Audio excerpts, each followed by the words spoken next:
In the confusion, the woman managed to break free. The thug took fright and fled.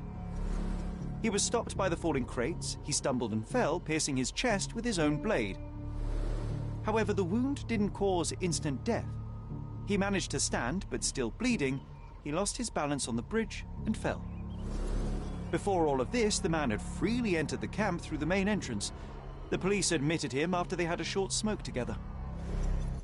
You live by the sword, you die by the sword. In our man's case, it's the same sword.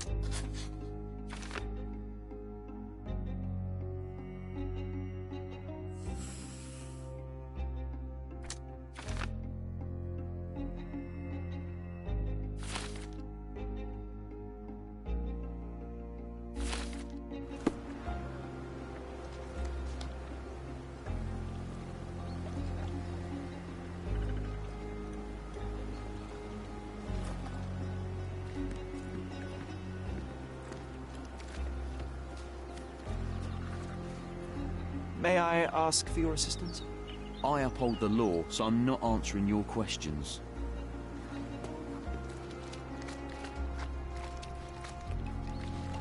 Are you able to help me?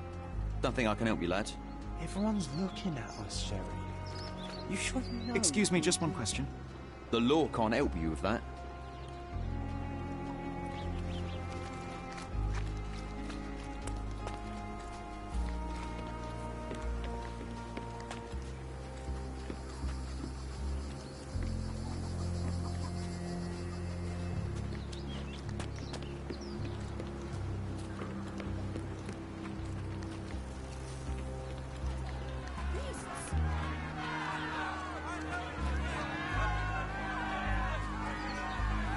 Could you help me? It's none of your business, worker.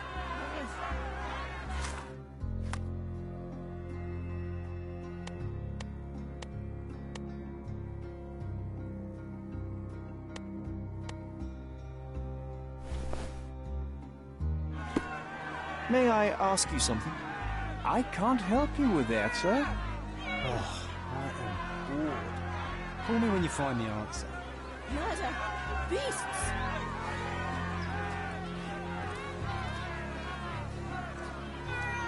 Who isn't allowed to visit the crime scene these days?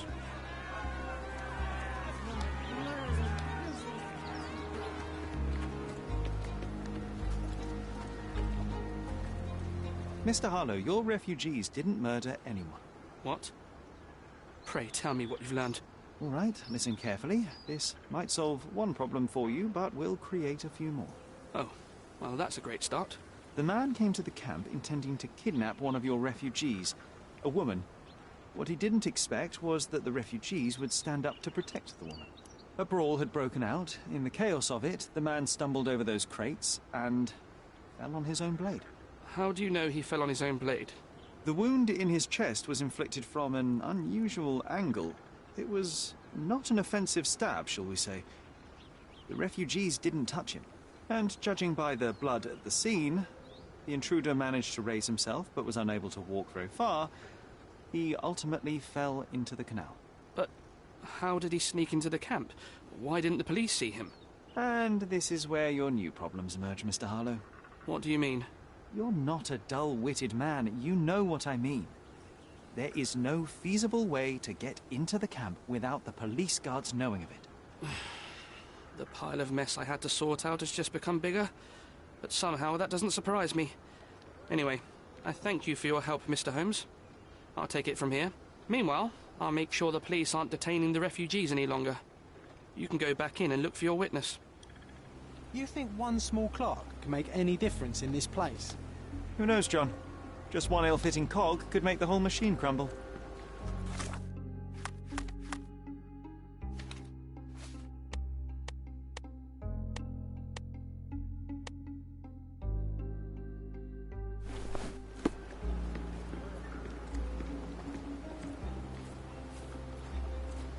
Can you satisfy my curiosity?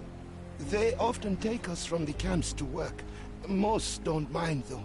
It's the only way we get a glimpse of freedom.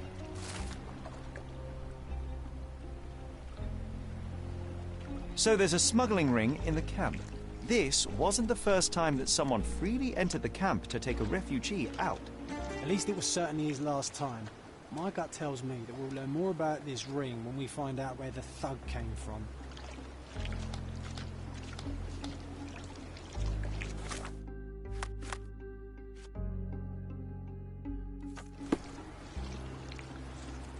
Excuse me, just one question. Sorry, we don't see much here.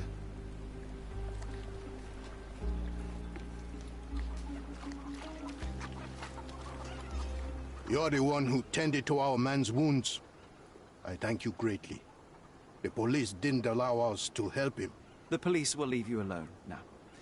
I've proven to them that the man who came into the camp died due to his own foolishness. Thank you for standing up for us.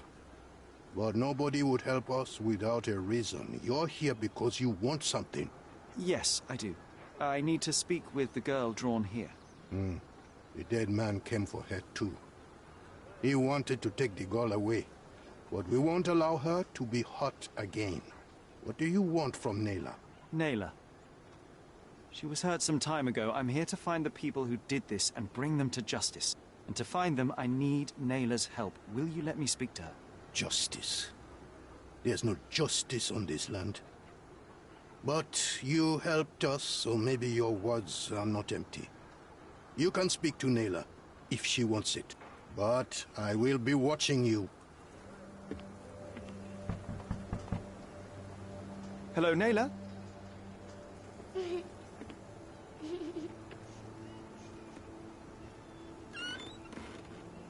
My name is Sherlock. I know someone hurt you. I am here to help. I'm trying to find the people involved and bring them to justice. Please.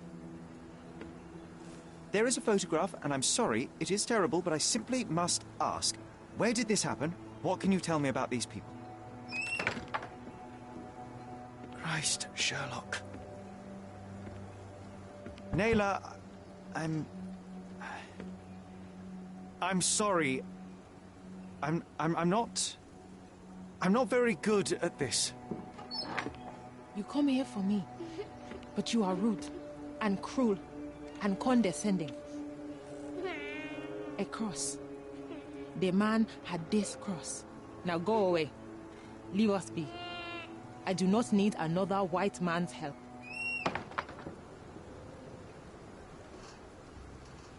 Oh, glad that wasn't me. Not my best work, John, by a long shot. Nayla doesn't want us meddling. I'm starting to wonder what this all achieves. But she helped you anyway. Now we know that maniac's face and the cross he wore, we can still catch him.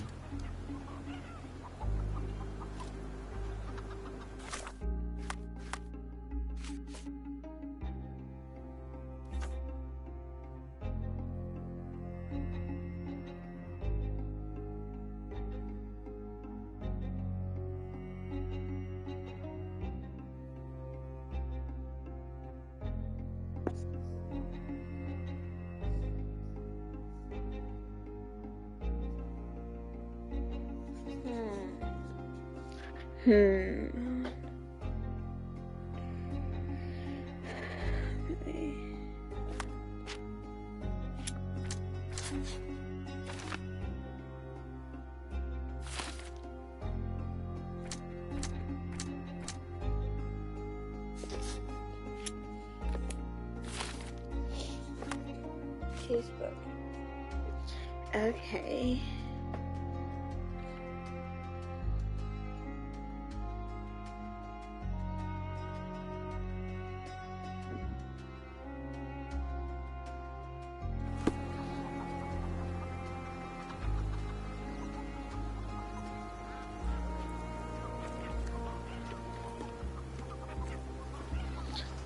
At least some of your kind have a heart. Thank you again. Is this familiar to you? Sorry, we don't see much here.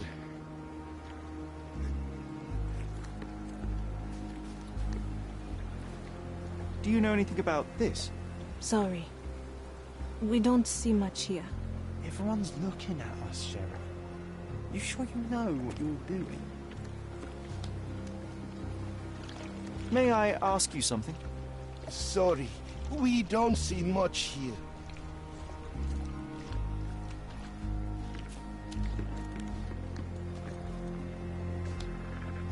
You still here? Yeah. Go and bother someone else with this, son. The intruder has a most peculiar tattoo on his neck, 2 lines and a point. Do you know anything about it? You really want to know, kid? Why? You want to play a policeman or something? I'm sure you have it in your records, so it won't hurt if I have it in mine. In my records, it's just a tattoo, as it should be in yours. Ah, to hell with you. Suit yourself as to what you're going to do with it. Off the record, though, such tattoos are often connected to a man named Mr. Niccolo Bernadotti. Bernadotti, you say? A respectable businessman in Scaladio. His company imports goods and wines, and smuggles everything that can be smuggled between the colonies and the mainland. His people can be identified by an obscure tattoo, just like the one over there our friend has. But these are all merely rumors, you see. If Mr. Bernadotti was a criminal, he'd be in prison now. Or hanged. Bullshit. Right? Bullshit.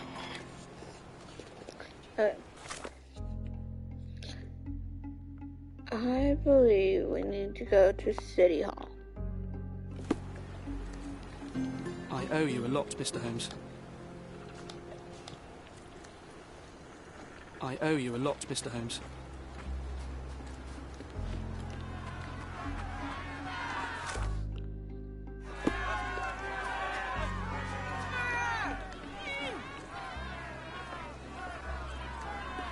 Is this... I just need to collect my thoughts, Sheriff. Alright, let's go to City Hall.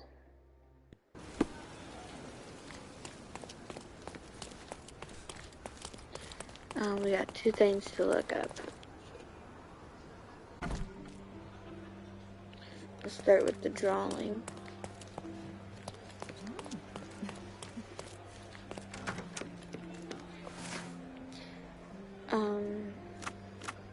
Officials.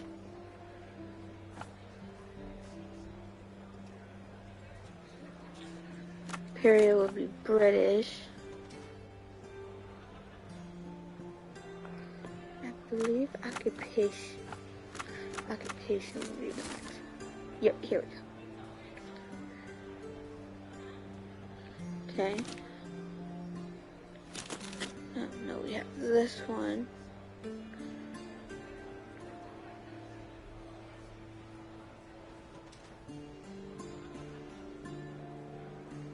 But I think that we need to go to,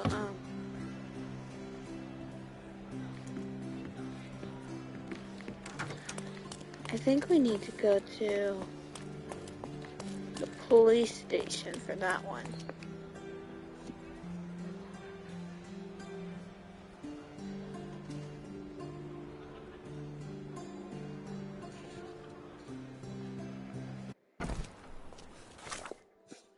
First things first, we're gonna get out of this outfit.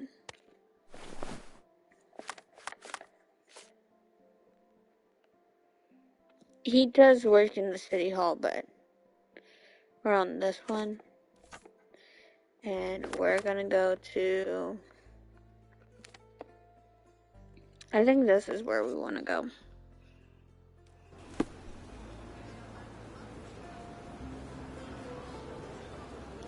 And we want to check out their archives here.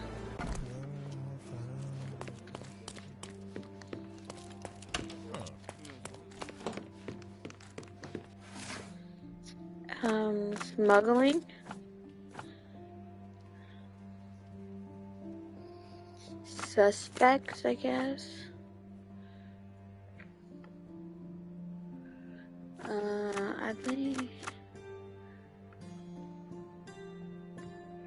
Yes. Okay.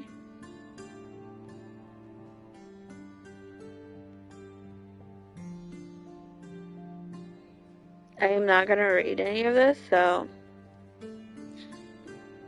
you guys can read it.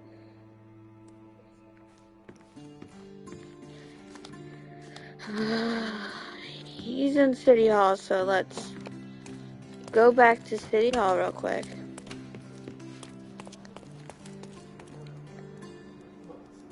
It's a lot of running back and forth. Okay. So we're gonna go over here real quick. We're gonna go talk to the abuser, who's dressed up as a devil, in the photo with the pregnant woman.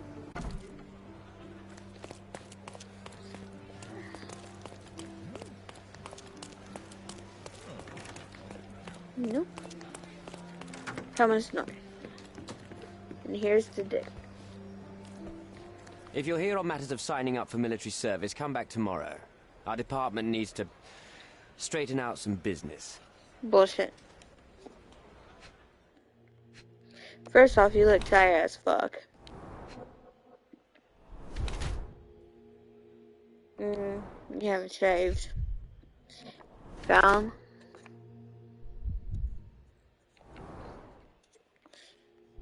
Why you got blood right there? Why you got dried up blood? I said it's blood.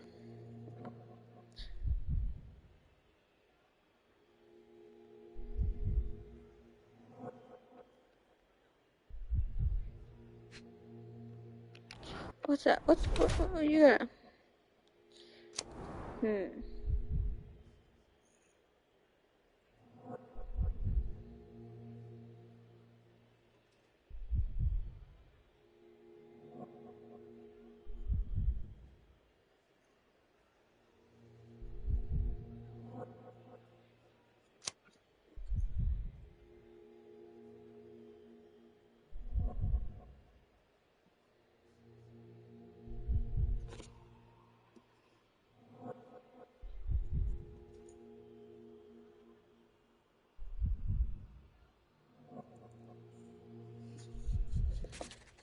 I'm gonna say he's kind of remorse.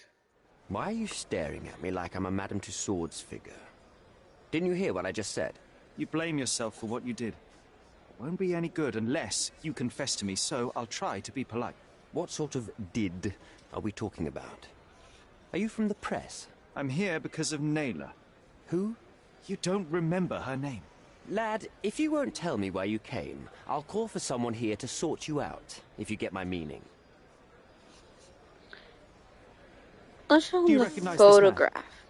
We definitely look alike. But you have the wrong person. Really? Then you won't mind if I pass this along to the newspaper? All right. All right. Is this about money, as you said in the letter? What kind of sum are we talking about? I've never written a single word to you. Bribery, not my style. So, that letter, it wasn't from you? Well, it appears that more and more people in the city are finding out about your despicable hobby, doesn't it? You're in the clutches of justice, and very soon they will squeeze you.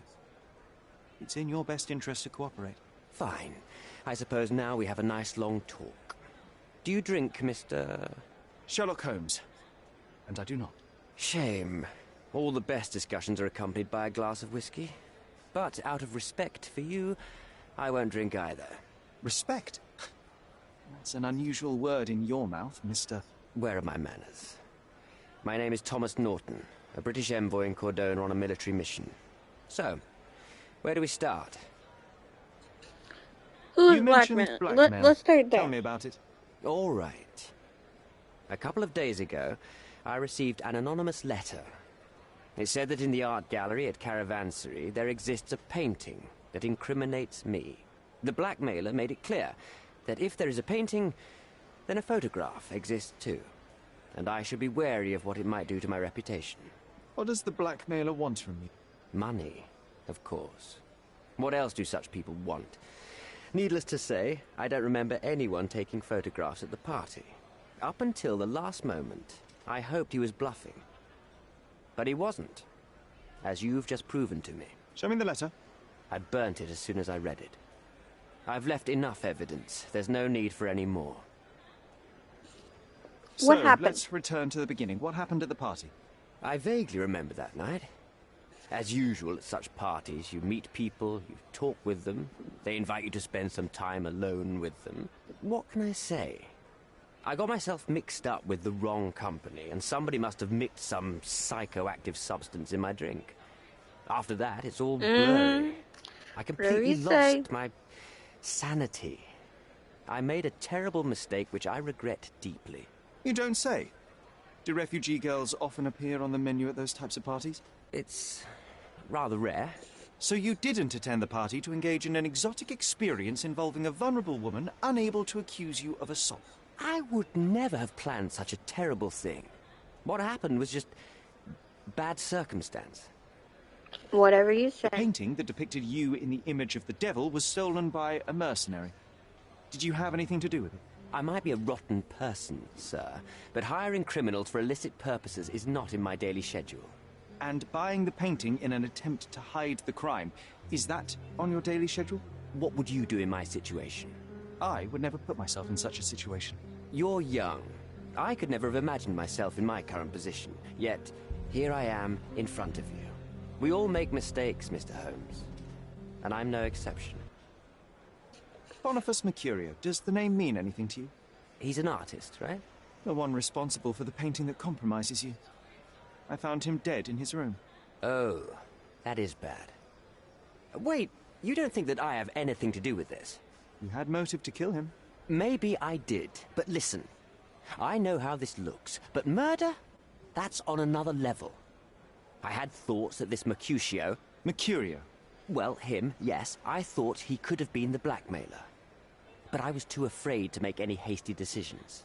There were plenty of ways to fail by making a move, so I chose to wait. To see what he would do next. You have to believe me. I don't believe people, I believe evidence. Then look at the evidence. Mr. Holmes, I've built my entire career on hard work and uncompromising dedication to the Crown. I made a mistake, but I'm not a villain from some cheap adventure fiction. By putting me behind bars, you will benefit precisely no one. Rotting in prison is the least you deserve, but I have a better idea. You will make amends and help the ones you hurt. Use your connections to help repatriate the refugees. Find them decent homes. Give them jobs. There must be a meaning to your position and my decision. Yes, all right. I can do that.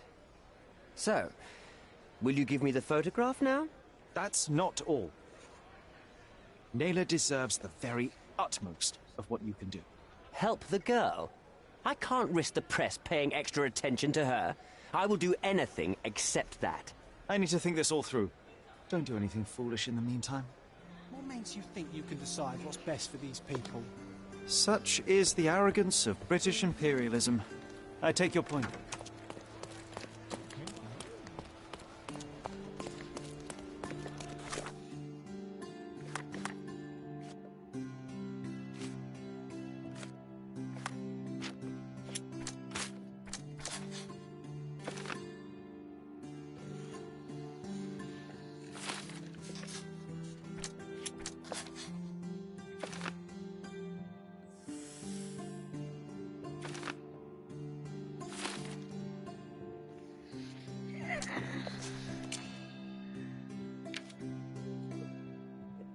See, I don't think it was him.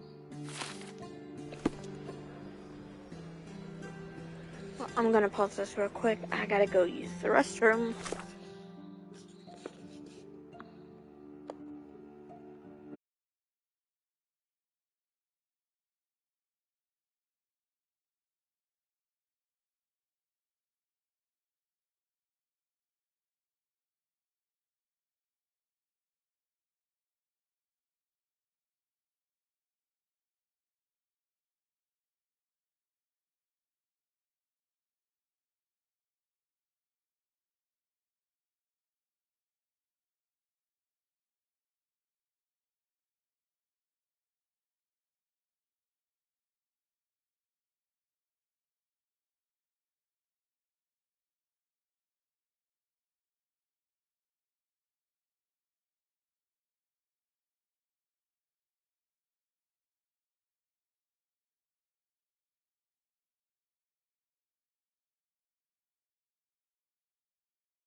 I am back. I am sorry about that, guys. I really had to go.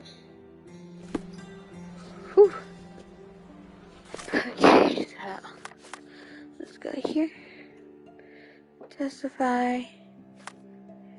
Wrong one. Says it's on the southeast Bazaar Road near the crossing of Remen. Okay, let's find Bazaar.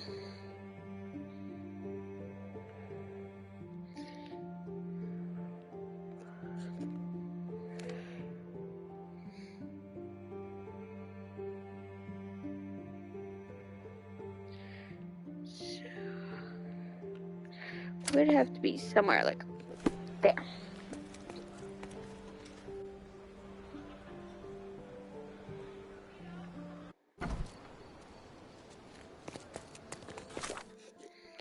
I think the quickest way will actually be going here and then going across the bridge.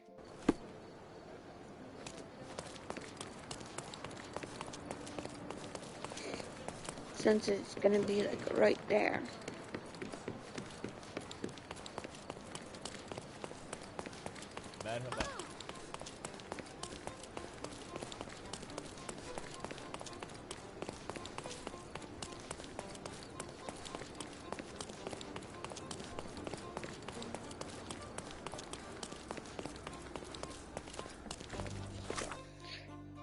Yeah, because there's Roman Road.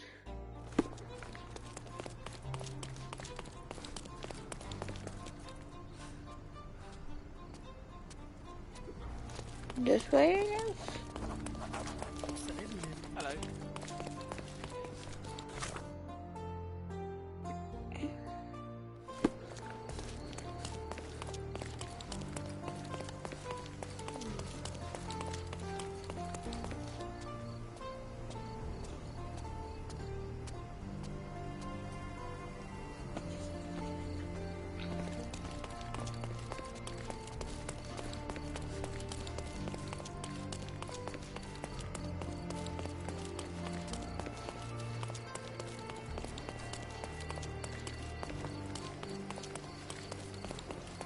Okay, so here's Bazaar. Okay, Bazaar.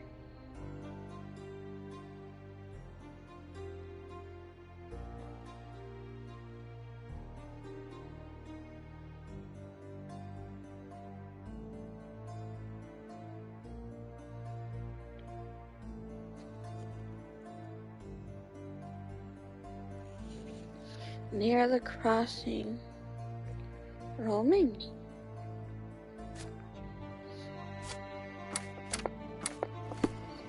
Okay, so this is Bazaar.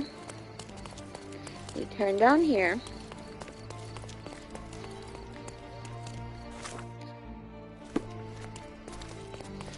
Should we on this road? Hello. We've got no time. It was tough, but we made it.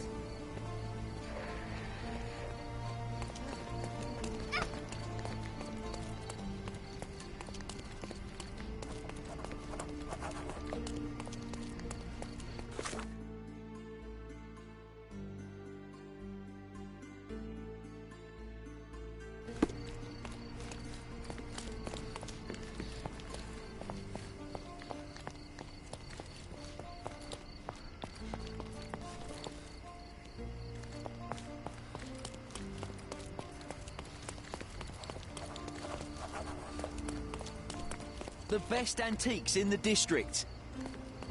My goods will brighten up your house. Yeah, You always know where to find me. Where am I?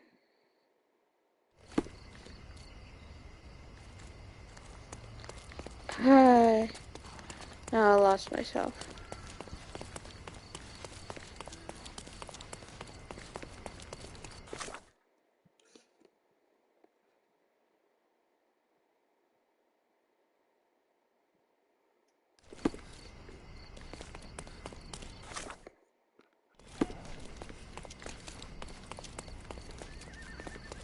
Could you help me? Your money doesn't impress me.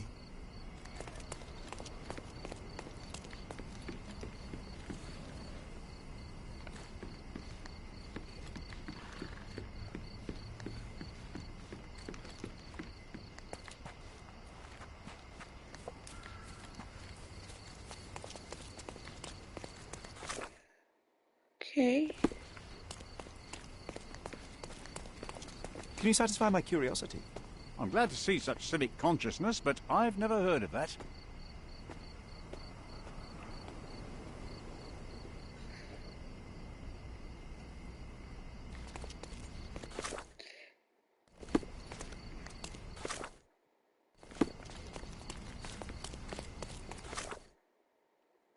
Okay. So, this is near the crossing. So, this will be the crossing, right? Right to be this building. Yep. It seems they're not expecting guests. I won't wait So for an what's the invitation, infiltration plan, Sherry? I'd go in through the rooftop if we had a harpoon gun. If we had a harpoon gun.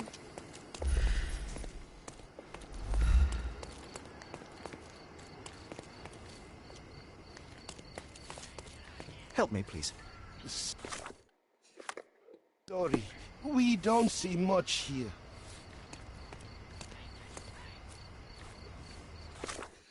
I feel like we should be dressed as a refugee, by the way.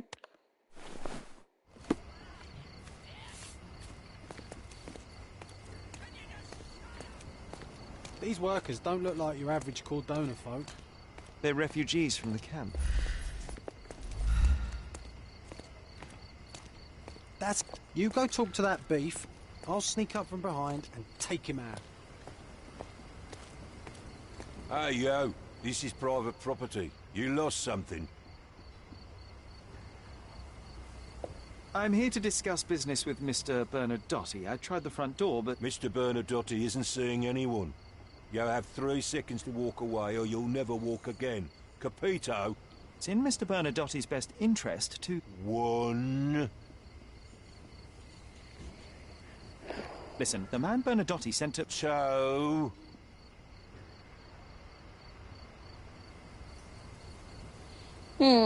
Should I hit him or should I not? Should I punch him in the face and walk away?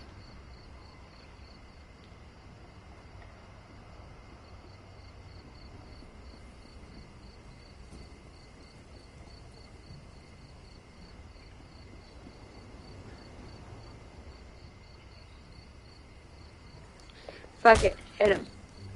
I did try to resolve this peacefully. I don't do combat, sorry. Sorry, guys. I don't like combat. Nope. Okay. Nope. Sherry, look! Ooh. This seems familiar. Is this?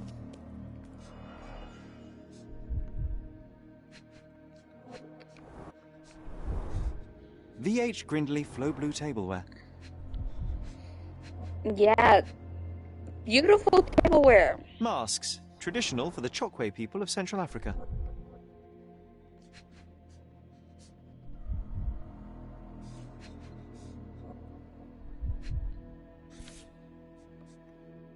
A Dogon statue from West Africa.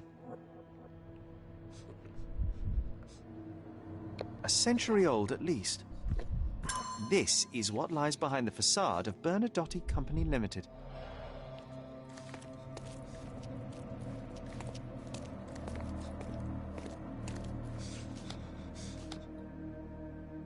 No, sir. Don't hurt me. It's all right. I won't harm you.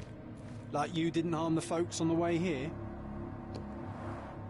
An amazing piece of culture. I imagine many collectors and museums would be interested in having it.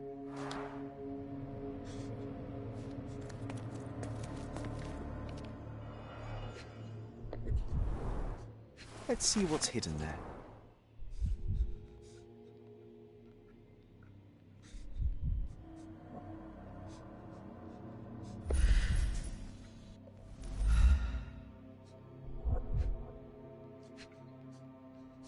Okay. Vogel's stolen painting. Isn't it curious how it developed into a much more interesting case?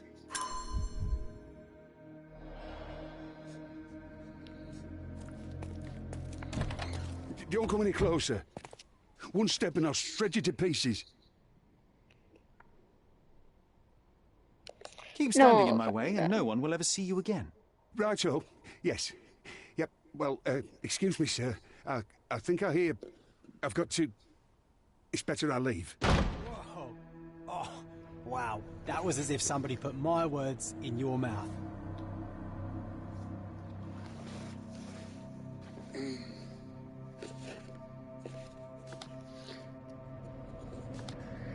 Excellent. Yeah, okay.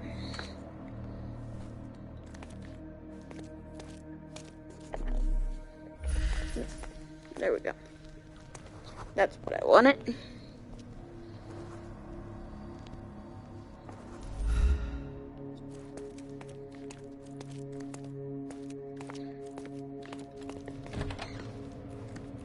And that looked like that would lead us somewhere else. Okay. Looks like this is the right way. This is it. This is where all the magic happens. That's gonna lead us outside. I have a family.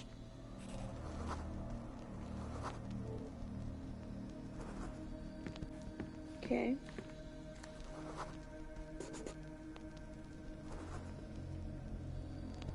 Spare me. So, you've cut through all the guards just to talk to me. Come here, and we shall talk.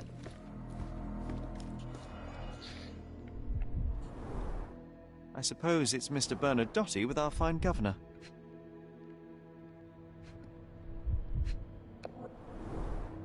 "1875. It was taken a few years back. John, how many people in Cordona have a photograph with the governor, do you think? You definitely don't have one.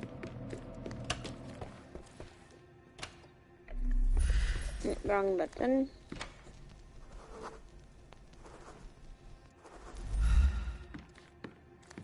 Sherry, don't you think this office suits me?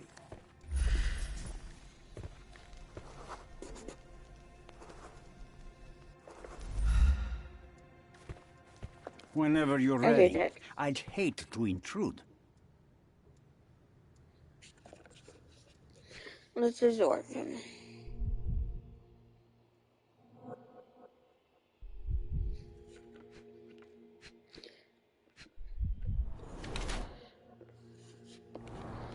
Okay.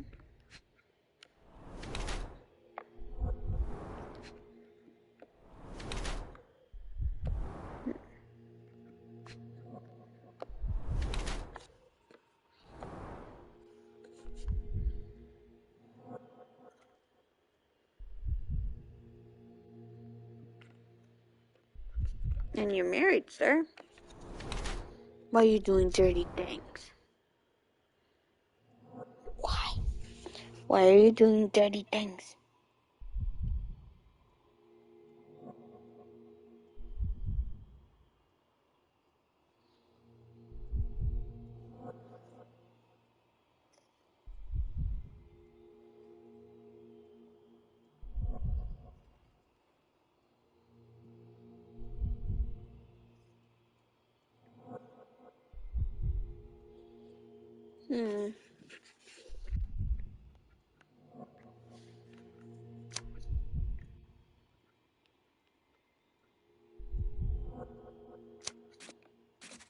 I feel like this one's a better one.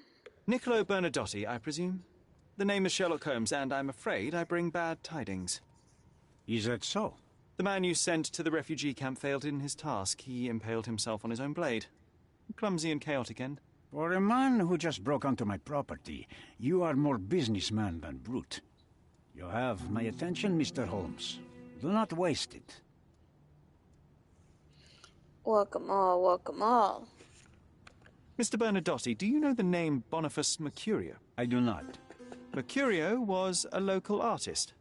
Recently, a man broke into his apartment. ransacked the place, and killed him. The thief was looking for something. You are testing my patience, boy. In a moment, the connection will reveal itself. As I said, your man was found dead in the refugee camp. He was there to kidnap a woman, but the other refugees intervened to try and save her. The ensuing scuffle resulted in the man's accidental suicide. He sported the same tattoo as your men in this building. In fact, it also bears a resemblance to the one on your neck. Care to explain what business your man had with this woman? You have no idea what you are talking about. I can assure you this was no kidnapping. The refugees in the camp are bullshit. What happened there is a tragic accident, one I am not responsible for. For what reason was your man there if not to abduct her? Why would I answer? You are yet to justify your presence in the slightest. I was hired, privately, to investigate the recent theft of a painting from an art gallery. My investigation led me to a man from your organization, and thus, to you, Mr. Bernadotti. That is quite a stretch. Why would I need to steal a painting when I could buy anyone I wanted? Interestingly enough, I spotted the stolen painting in your storeroom. I buy and sell a lot of things, Mr. Holmes. Unfortunately, if this is true, it is not the first time I have been sold stolen merchandise. I presume you were hired by the owner of the gallery. Tell them to contact me, and we'll sort out the situation. So, this painting is why you broke into my office. So many words, so little action. When you barged into my office, Mr. Holmes, I got the impression you wanted to talk business. Now I see you had come just to talk.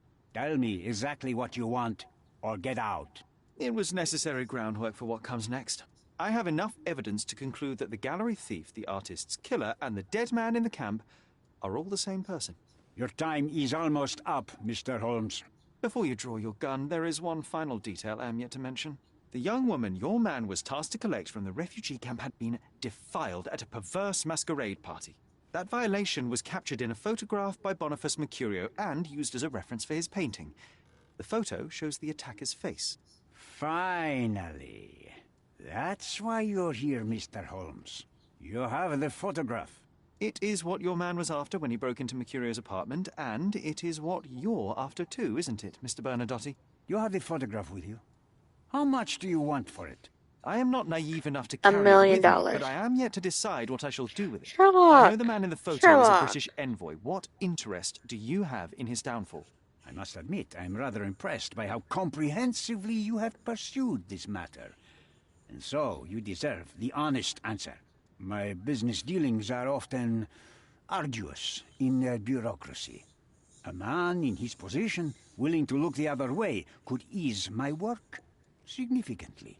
In return, I will make sure no one looks his way either.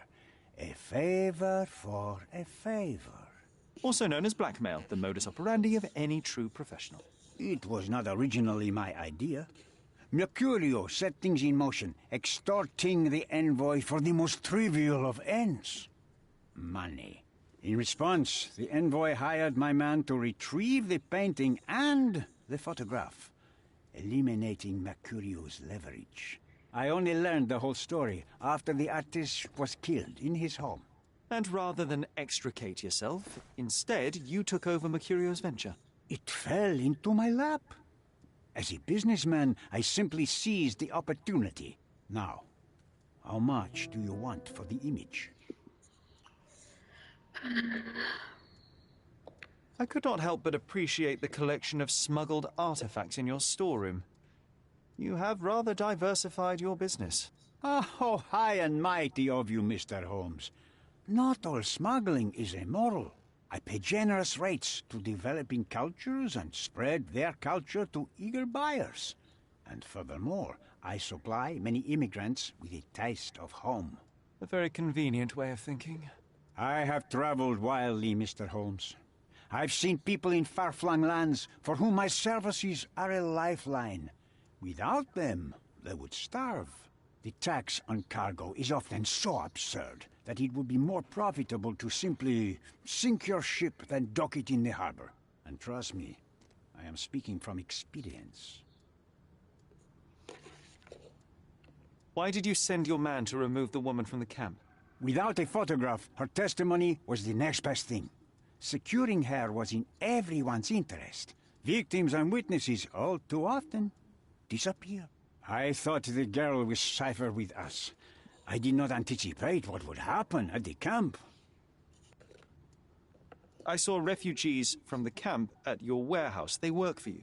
I have made certain arrangements with City Hall and the police. Thanks to me, refugees can work and be paid. It's a pathway to freedom. And how much do you save by capitalizing on their cheap labor? I have heard no complaints. They seem happy just to get out of that slum. Why should I give you the photograph?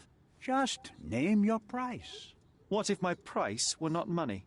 You claim to have connections, Mr. Bernadotte. Perhaps you could improve conditions for the refugees. Give them a chance for a better life. Ha! I do have connections, Mr. Holmes, but help the whole camp? You are asking too much. I could, however, make arrangements for one person. The woman who was violated will have her own home outside the camp, solely for her and her child. She will no longer be a refugee, but a princess. That I can guarantee. Is that really possible? It will be neither fast nor easy, but I can do it. She deserves it, don't you agree? And as for her abuser, he will serve me, as much as he deserves. So, in your plan, everybody will be given their due. Especially you, Mr. Bernadotte. Seems like a fair deal, no? I doubt anyone could offer you better. Simply give me the photograph, and the world becomes a better place. I give you my word. See.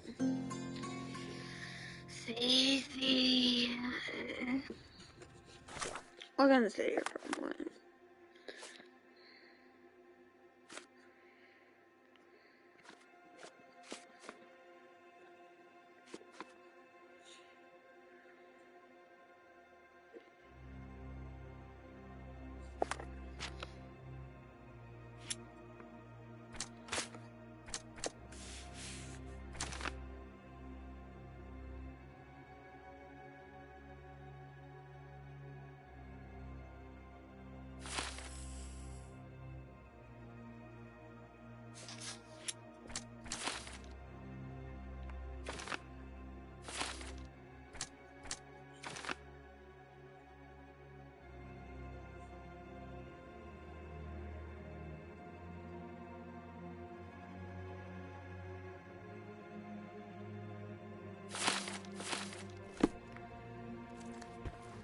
I am positive our deal will benefit everyone.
I am positive our deal will benefit everyone.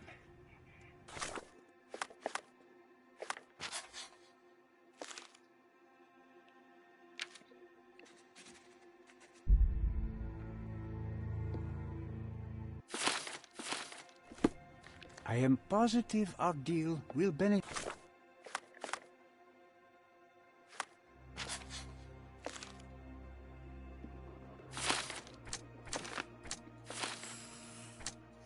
There we go. Because I'm sorry. She deserves.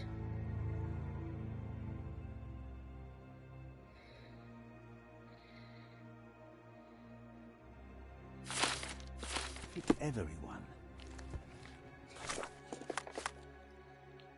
Evidence.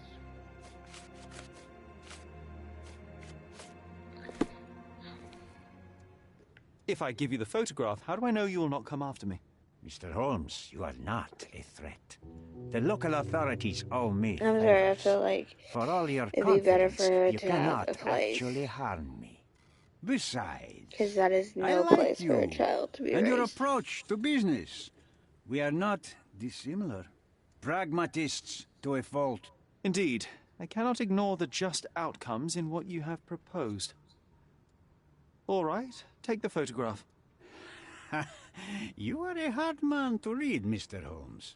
I couldn't tell if you actually had it. Fear not. This decision will bear its fruits soon enough. One more thing, Mr. Holmes. Now that I have the photo, you may as well take Mr. Mercurio's painting back to the gallery. Please, send my apologies.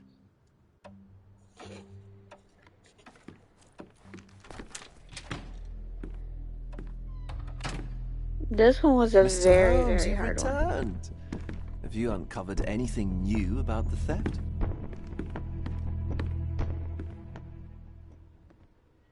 I've brought news, but not all of it will please you. Fill me in, Mr. Holmes. I won't shoot the messenger.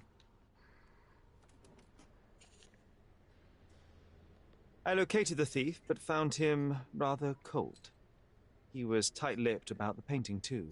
Huh, he's dead. How very droll, Mr. Holmes. One presumes you were not responsible. It was an accident at the refugee camp. He impaled himself on his own knife. Life is nothing if not cruel and capricious. I tracked down Boniface Mercurio. I presume he wasn't delighted about the situation. He was not having a good day on account of his murder. Killed in his own flat by the same person that stole his painting. Oh, sweet Mercurio. Perishing in the pursuit of his art. How apt. I will miss his exceptional sense of humor. What about the stolen painting? Have you located it? Yes, it's here. Splendid. I'm most grateful, Mr. Holmes. It must have been a difficult task. Will you share your adventures with me? I cannot, Mr. Vogel. The story is much like your undergallery. Not for everyone's eyes and ears. So sometimes you do hide the truth. What has happened to your crusade? I'm not on a crusade. I simply do not owe you the story. It was not an attack, Mr. Holmes. If you've chosen to keep secrets, I'll respect it. Besides, the truth is often more boring than the mystery. No? It is what it is, Mr. Vogel.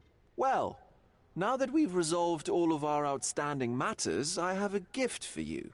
I took the liberty of having it delivered to Stonewood Manor. I am told it belonged to your mother. And what exactly have you sent me? Frankly, I'm not sure how to answer that. I trust you'll know. Previously, you mentioned there may have been more to my mother's passing than consumption. It appears you were right. Oh, dear. I'd hoped to be wrong.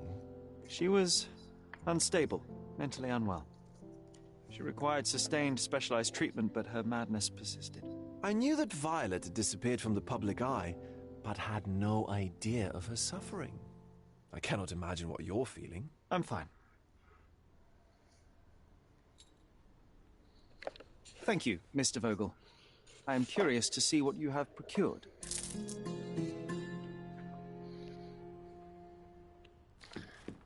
That was a very difficult case. I would say that.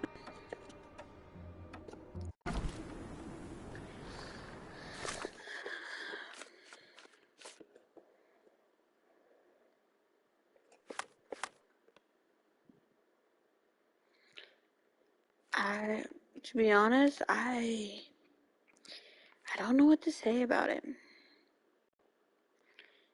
It was one of those cases that it just don't know how to end it. Let's get out of this suit. Let's put on the Victorian. Just look at this thing. It's huge. It's a mermaid. It's a bizarre object, and yet oddly familiar.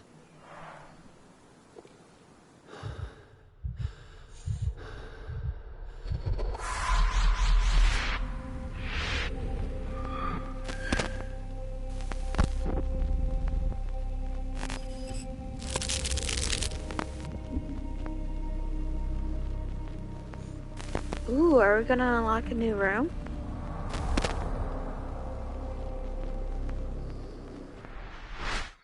Did you just remember something?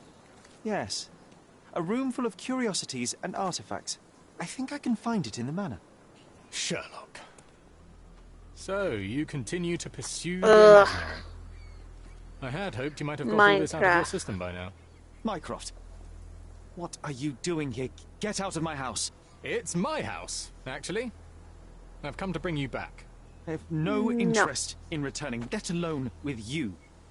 I know you lied about Mother all these years, claiming she was merely ill, but she was unstable.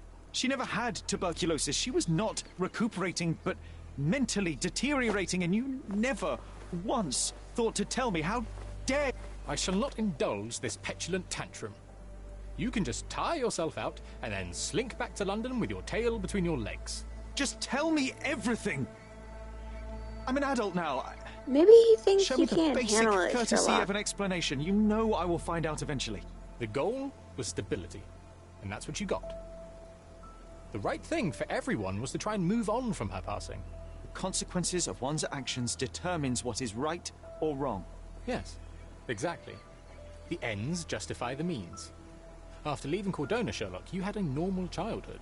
In London, I was able to support you, guide you, shape you into a fine and productive young man.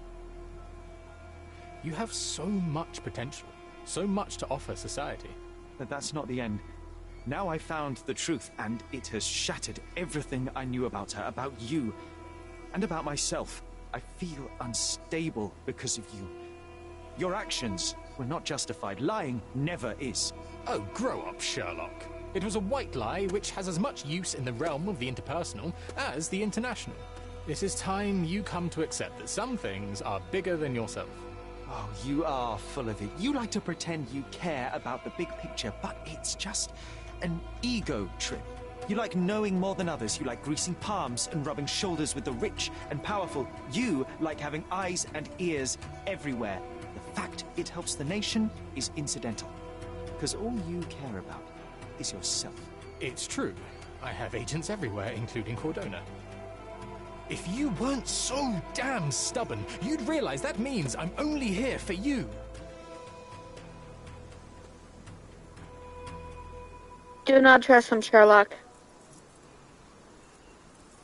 Give him the middle finger.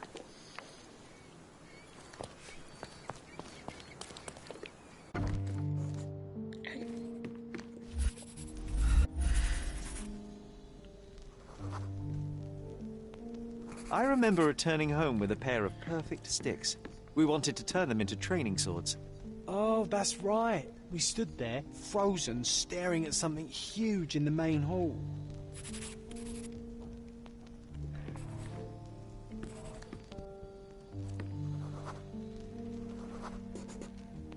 It was a giant aquarium with a living mermaid in it. Impossible. It must have been something else. Oh, of course, that mortifying hoax presently taking up space in our front yard. Well, fine. Your memory's better than mine. But I'm sure we started examining it immediately. And someone else was around, too.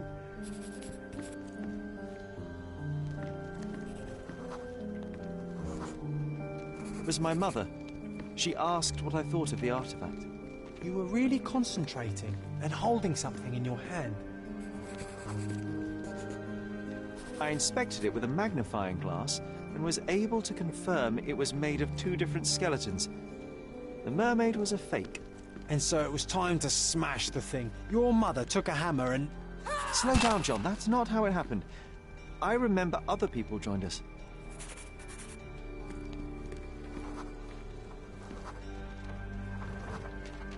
The workers took the artifact and placed it into the Cabinet of Curiosities. It became part of Mother's collection of fakes. She always said that the truth lies in the details. This mermaid helped me to learn that.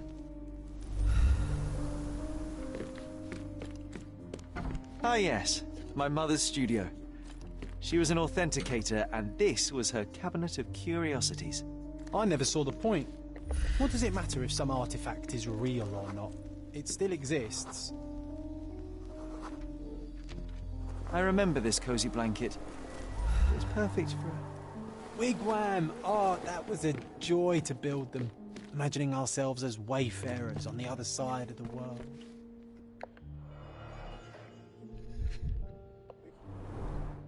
So many calling cards. Mycroft liked to keep useful people at hand. Reliable and driven. I recognize Mycroft's handwriting. Officer Luciano J. Placido.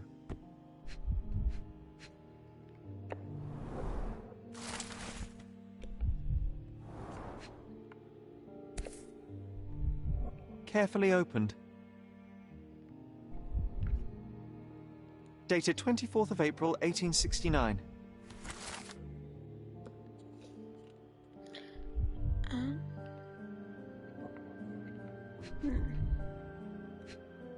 Haha. This drawer was always closed. Only Mycroft knew how to open it. I remember we tried to break it open and spy on him, but alas, had no success. Maybe today's the day. Oh, Sherry. Look, it's Roger. This jolly old man's well preserved. Even looks refreshed. I doubt he drew much interest at the auction. That's for the best. I'd be upset if he fell into the wrong hands.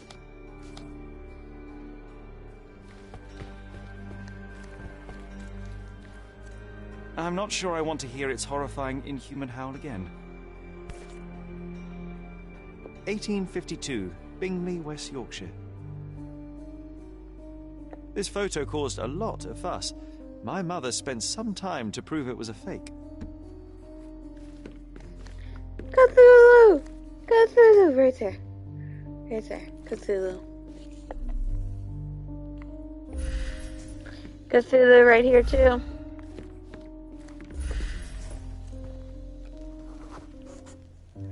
Ah, the memory comes back. We snuck about watching him. He closed the drawer and went to the hall. We were like two shadows crawling behind him.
He opened the door to the postman, and they exchanged documents. If it was a real postman, of course.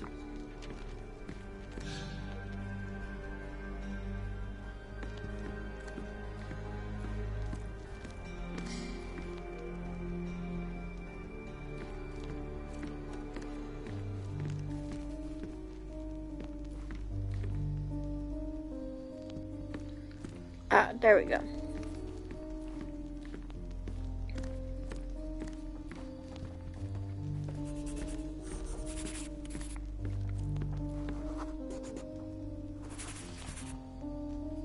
The painting on the wall was slightly at tilt.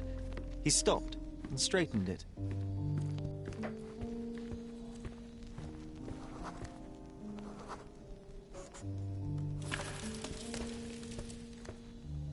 Then he threw some logs into the fire and sat in his armchair to read. It's as boring now as it was then. I'm sorry, Sherry, but I think that's it. Wait, John, we never use the fireplace in the mornings. What if...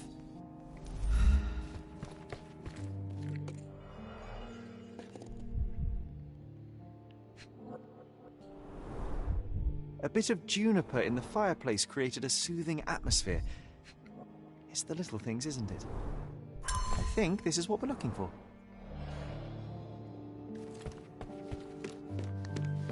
Found the 10 key.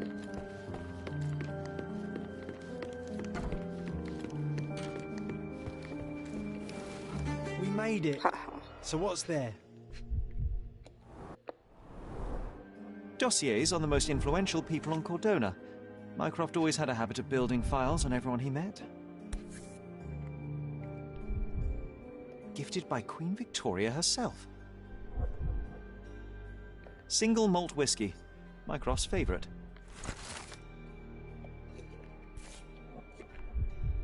Otto Richter.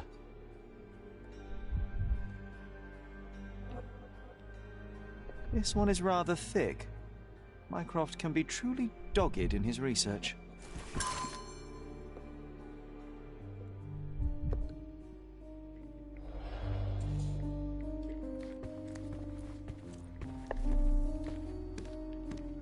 I'm not sure I want to hear its horrifying inhuman howl again. The so-called mummy of a Persian princess. The defrauders did good work, but missed one small detail. It's the mummy of a man. The full-plate armour of Sir Robert Saunford. I was told my father won it in a wager. Armour is armour, but look at his sword. Oh, how badly I wanted to wield the blade. Maybe you take it instead of your pistol.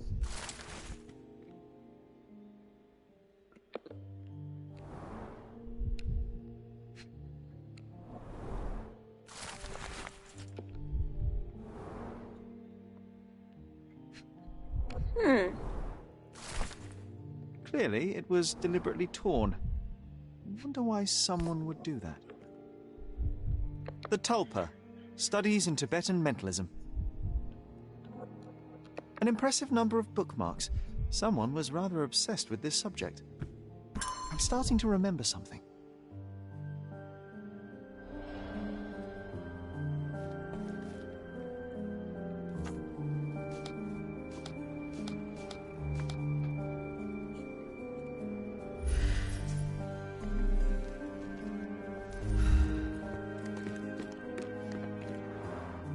Mother said this was among the hunting trophies of a Scottish Viscount.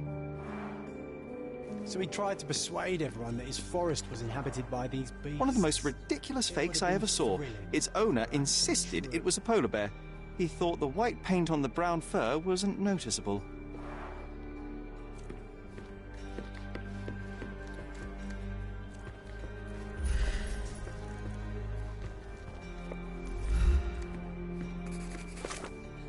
Yeah.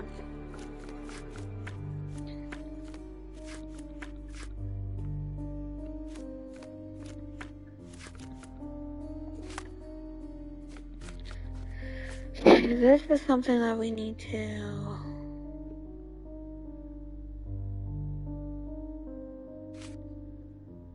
Okay. Yeah, we did that one.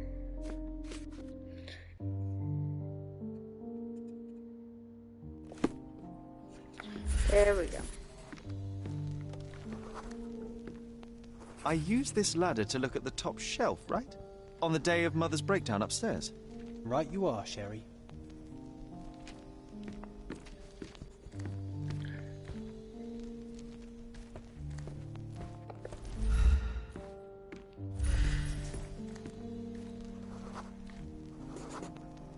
We heard a noise.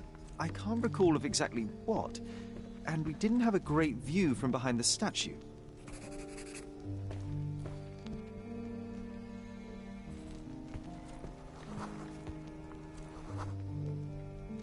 Books and papers from the table somehow ended up on the floor. Now it's coming to the surface. I feel it.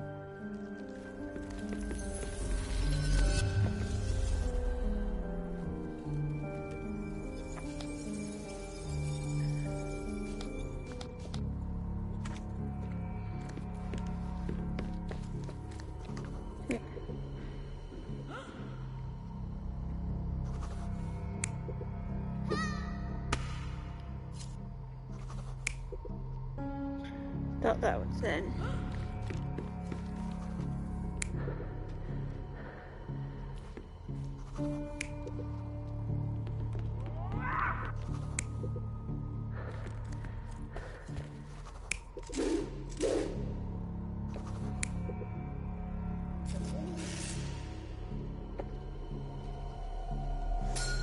Come on, Sherry.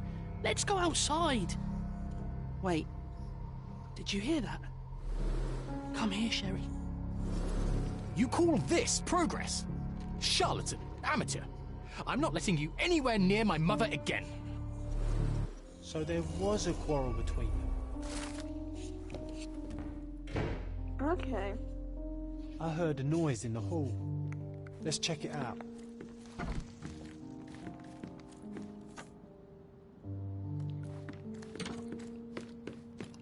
Sherry, look! We've got a parcel here. An invitation that comes with a mask. We can't miss this, Sherry. A sacred lamb.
The Cordona Abbey.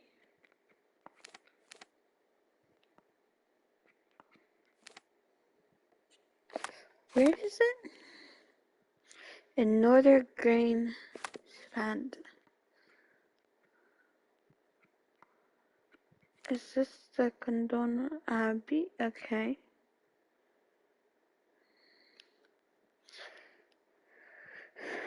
So it's somewhere right about here.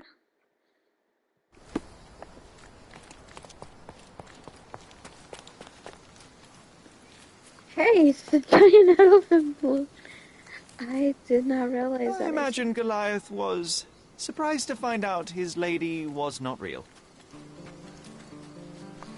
That is actually pretty funny.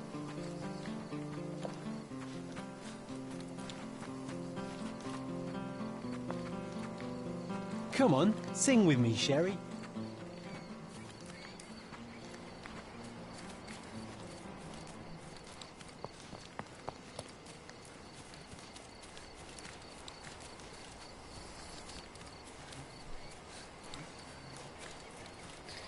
Okay, let's... I should write a book about the behavior of bees someday. Okay. So... we got a long way to go.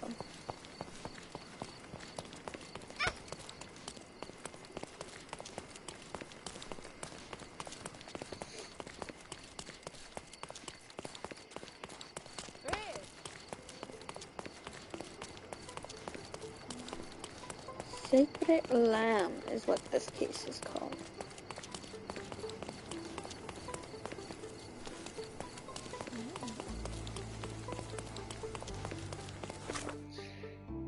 Yeah, I'm not there yet. I gotta go around.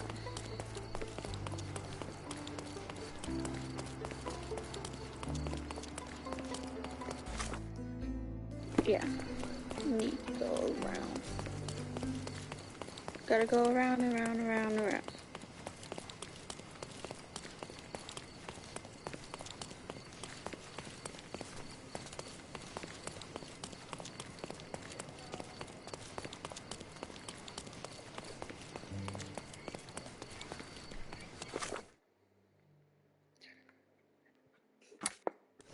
missed it.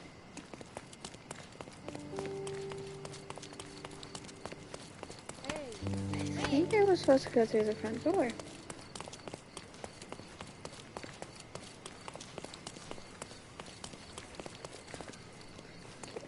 So if this is the Abbey, right across. Oh, found it.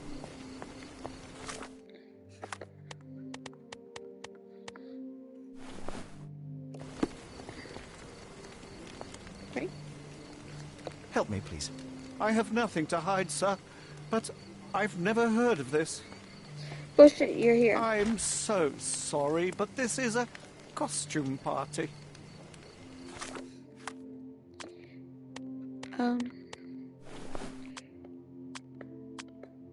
Okay, yes, this. Let's put him in this outfit for a little bit.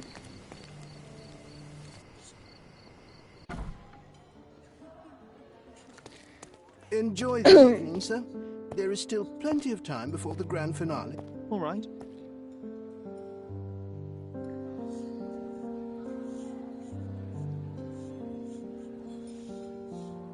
A blind pianist. Okay.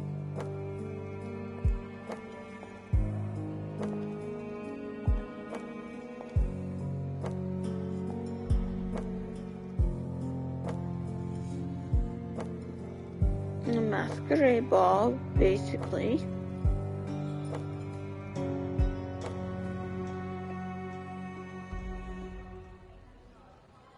Curious, curious, curious. What if I write an article about these people here? Can you help me gather information about Cordona's...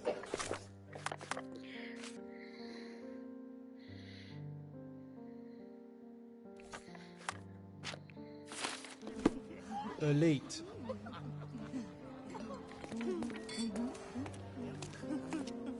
Do you know what was here before mentioned?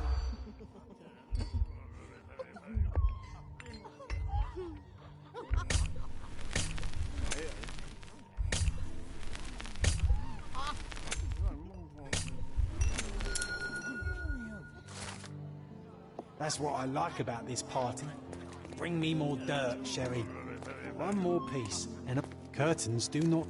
And you still coming, need Sherry. a crack, despite being ethereal. Give me another second. Help me, please. Sorry, but I can't be of help with that, sir.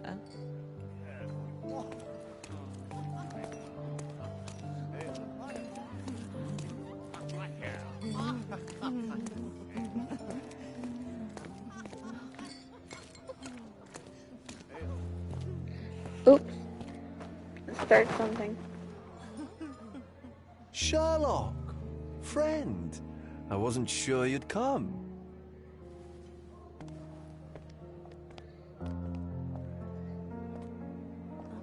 Werner, I see you are not yourself.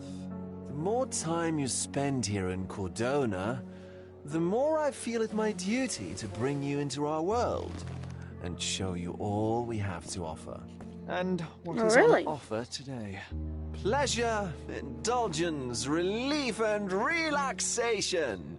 You've earned some time for yourself, have you not? Those who know me would say I'm incapable of it. Nonsense. I refuse to believe there is anyone permitted to know Sherlock Holmes. You may be right. Then free yourself from inhibition and expectation. The night is young, and so are the guests. You should try to enjoy both. It's not healthy for handsome men to spend every night alone, and certainly not in a house filled with such melancholic memories. I must admit, my travels have proven more taxing than expected. I'm less confident in my life and myself. Time of relaxation seems a distant dream. So can I tempt you with a physical aid to your moral consolations? There's wine, of course, something to smoke, or perhaps an artificial paradise? Yes, something more spiritual, a potentiator to sharpen the mind. A 7% solution of, well, that'd be telling, but you must try it. My mind is my most valuable asset, and a finely tuned instrument I will not risk impeding its function. My ultimate duty is to provide the world with truth, and I do that perfectly well as is. Duty? You've never cared about that before. Of course I do. Exposing a lie, revealing a fact, that is a moral responsibility. That's not morality. Morals are what happens afterwards when truth collides with consequence. Do you ever follow up on cases you solved? Do you ever see what happened next? Visit the victims? Yes. Yes, I ensure have. justice is served in the courts? And how do you choose where to direct your attention? Are there not deserving causes to which your brilliance could be applied but isn't? I read the newspaper and like I even tried to go back to see how they're doing. I have a narrow skill set and work within that mandate. What occurs afterward is irrelevant. With every action or inaction, you place a finger on the scales of morality. Many in the city would see you as abdicating your responsibility. I haven't. Not me, of course. Morality is subjective, just like truth. There is little to be gained from indulging in it, and far better things to indulge in. Now I must insist on easing any burdens I've placed upon your shoulders. Show yourself a kindness, and try this rather delectable concoction. If this solution truly does assist with thinking, then perhaps it would be puerile to overlook an opportunity to study it. I'll take it with me. Yes, Sherlock. Very good. And now, our evening begins in earnest. I just remembered. I'm sorry, Sherlock. My mind's delightfully impaired. Please take this key. It opens the altar room, past the library. Pardon? Altar room? What now, Werner? Go quickly and find our Fabio. Only you can make him talk. I'll join you in a minute. He's high on everything.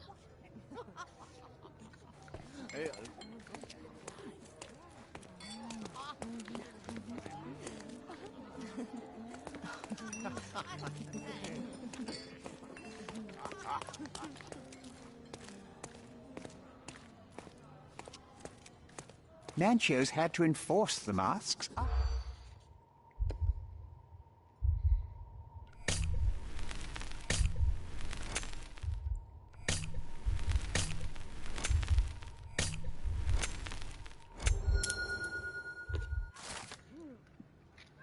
I'll pin them down with this scoop. Thank you, Sherlock.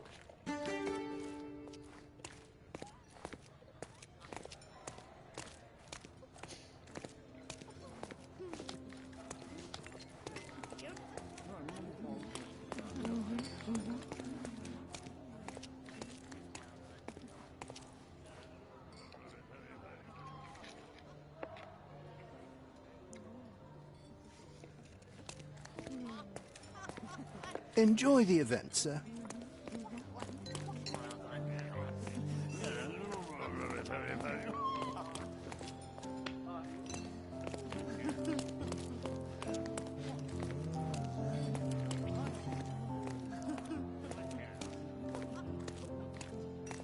Codex Orchis. Why does this occult book sound like a flower?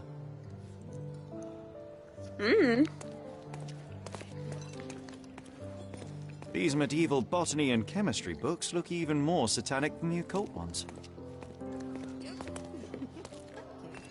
One of these books must open a secret passage. I know it.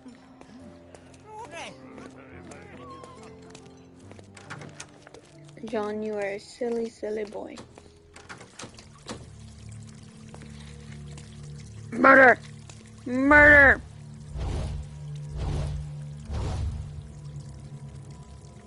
My God. Was he here this whole time?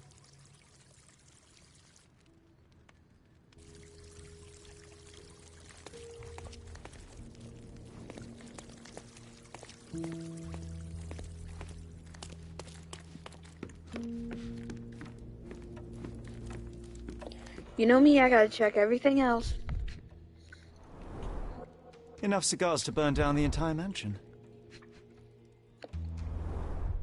Why don't people tidy up after themselves?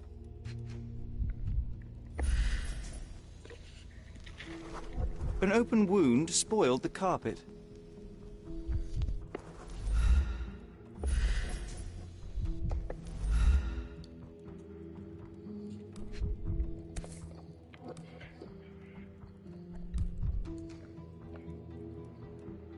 Blood. A sturdy bottle met a not-so-sturdy human. It didn't break only because it was unopened.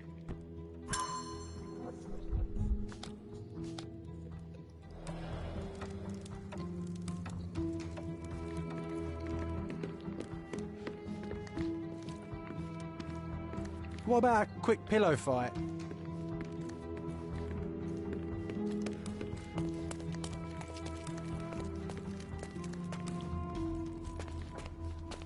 It is time to look at the body now.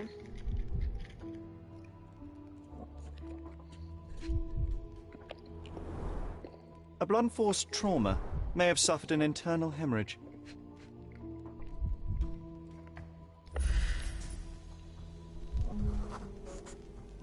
This crude tattoo partially covers his slave branding.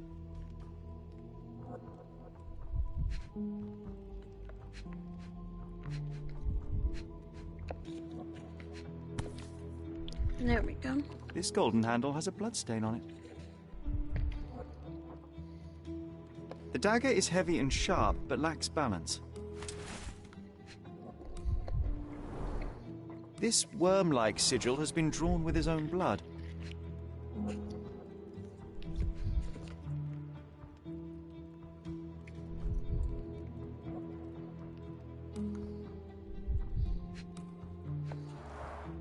The victim has clenched the fabric so firmly in his fist that it's nigh impossible to remove it.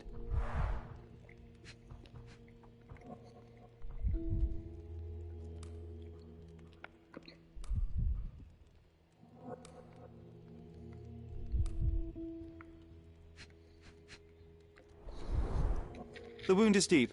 A precise strike reached the heart. He died right here.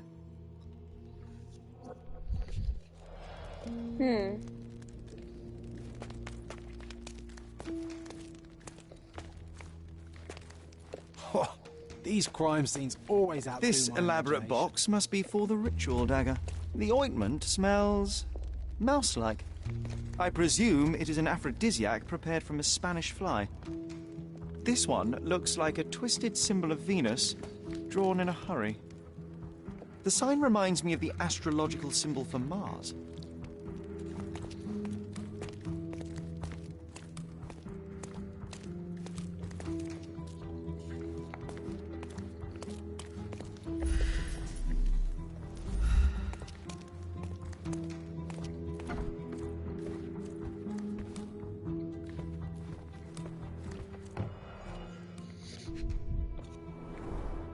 Handcrafted and luxurious cufflinks. There's also a note. For my Fabio, Manchos.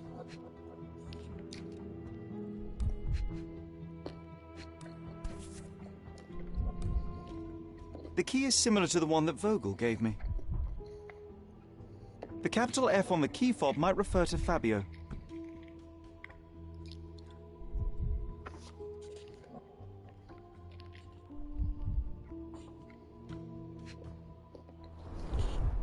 Would you recognize me in one of these? I suppose not.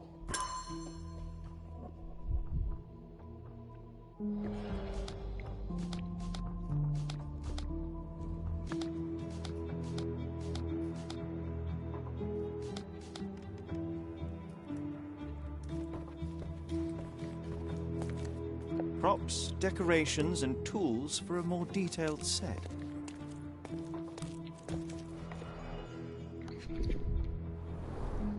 This is a different ritual.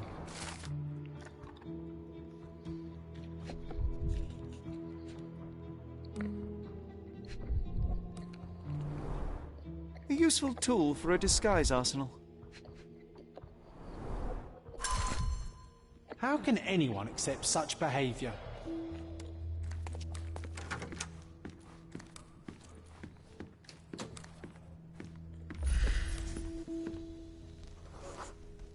A person leaned against the doorframe. They left a smudged trail of blood.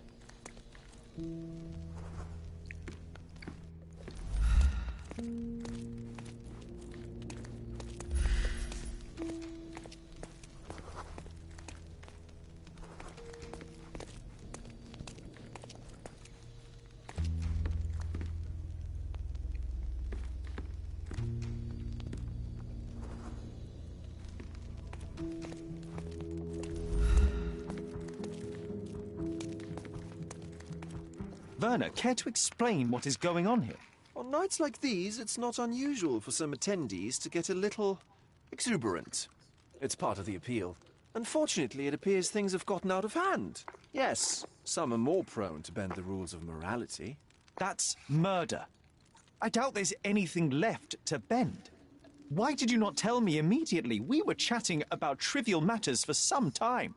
If I'm completely honest, Sherlock, I've consumed a rather potent cocktail of substances. My attention slips and drifts, but I'm glad I thought to call for you. You sent me a disguise. Oh dear, did I? Well, since I found the body, Mr. Manchios has agreed that you can investigate the matter. I promise my mind will behave itself going forward. All right. Pull yourself together, Werner. What is it about these nights that you were so eager to share with me? Well, they're not always in the evenings, but they are in the shadows.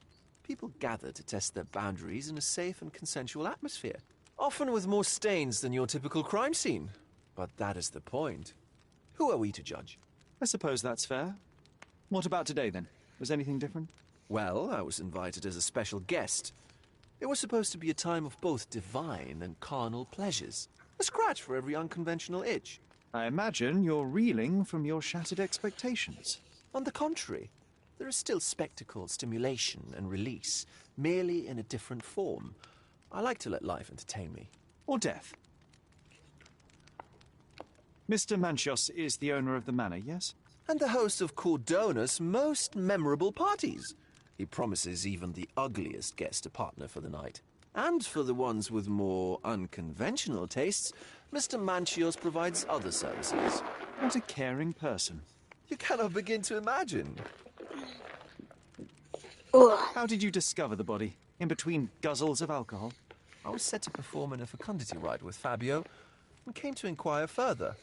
It was a staged ritual where he was to play the principle of life. And the rehearsal was unsuccessful? Huh. Who knows? I found him alone on the altar, his blood dripping to the floor. And then? Then I called Mr. Manchios. He was panicking, so I told him about you. We left the room and locked the door. Then we were... filling time? Waiting for you was stressful. We indulged in some simple comforts. Overindulged, perhaps. Yeah, right. Were you well acquainted with Fabio, the victim? Everyone knew Fabio, or wanted to. His beauty was the talk of the island. Too handsome to go unnoticed. He was magnetic. Fat wallets fought for the privilege of having him.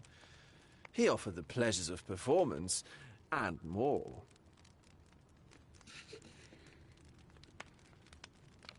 Let me see what I can do about all this. No, I wanted to say... The police remain unaware of this tragic event? Some of them may be hiding behind their masks. They conceal many things. But we didn't want the authorities to create more problems. Besides, after a few cocktails, their incompetence will have soared to new heights. How do you know I even want the case? I promised you relaxation. If there's one thing I know about you, Sherlock, it's that nothing soothes you more than a good mystery. When you discovered... He knows you too much, too well. It was locked. Oh, that reminds me. It's a minor detail, but the first time I came to speak to Fabio, I left without entering, having been unable to open the door. You didn't have the key? No, I had it. Don't look at me like that. I was mostly sober. I suspect there was a key in the other side of the door, blocking the lock. That detail may very well be major, Werner. Well done. So you returned later, only to find the lock was not blocked? Correct. After an hour had passed, I tried again and was able to unlock the door. That's when I discovered poor, handsome You can tell he's still drunk. What about the fertility ritual? There was something about Fabio being a principle of life. Fabio was supposed to portray the beauty of life's origin. Flowers, oil... Not this travesty that seems straight out of the Inquisition.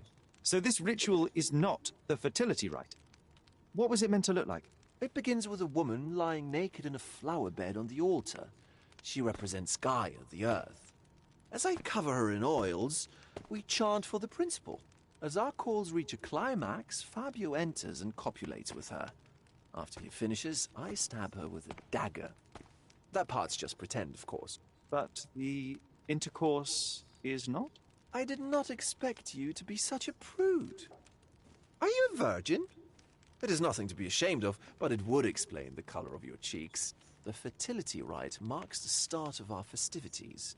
The principle of life is beautiful, intimate, essential. It must not be stopped. Yet it appears that someone did stop it. What about the naked woman? Can you tell me anything about her? Oh, yes, Matista. She's one of Fabio's compatriots and a performer, too. I haven't seen her today, actually.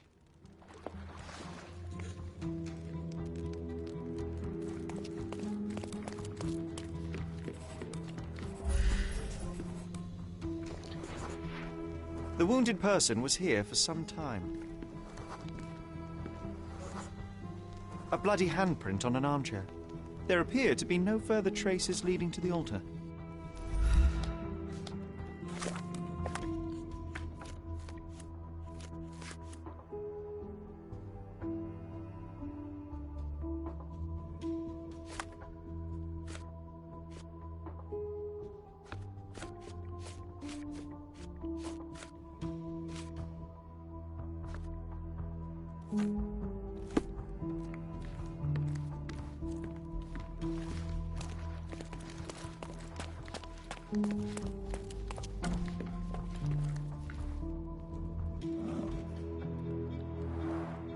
Similar to the guests' robes, apart from the bloodstains.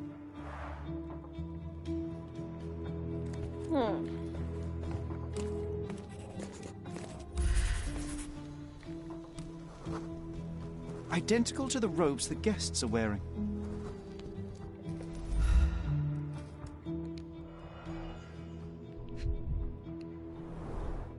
The pitcher is empty, but with puddles around it.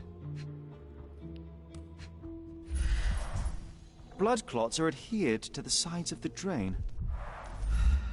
So, Sherry, do you have any ideas about the case? Perhaps. I think I can deduce what happened here.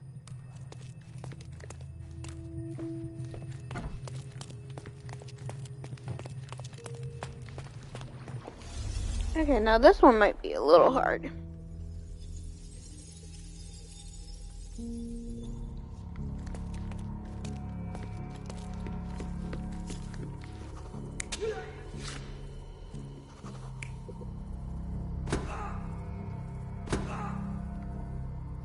Yeah, I think that's what happened.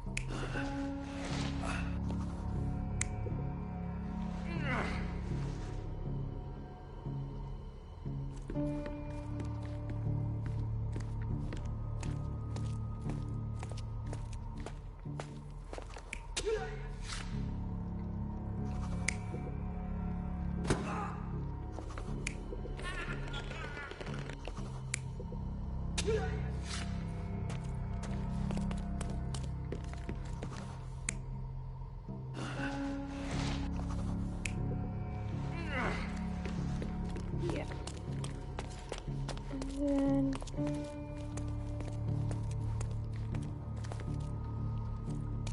hold on, there's also this.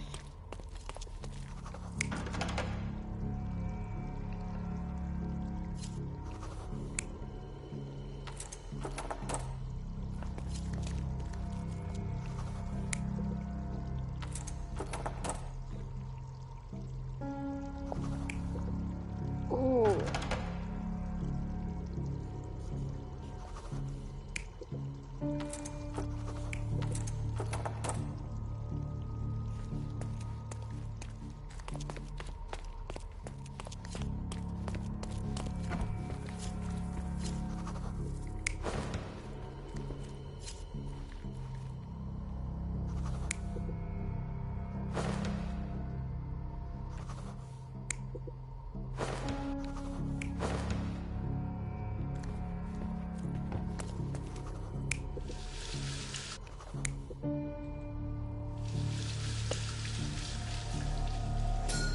The bottle was used as a weapon during a scuffle in the smoking lounge.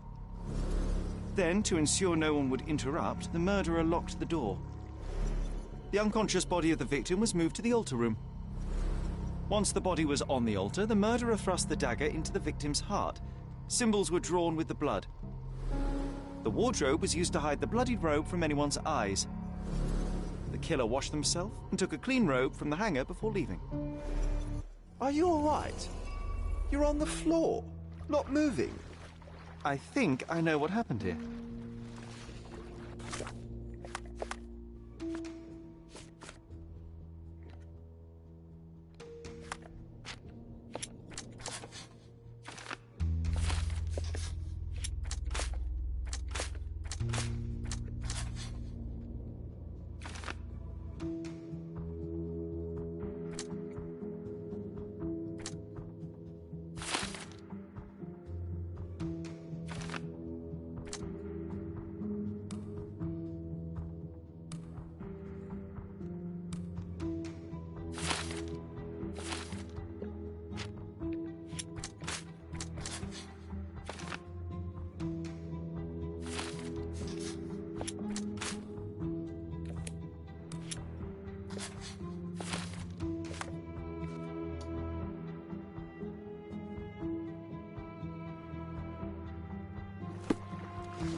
I'm starting to put the pieces together.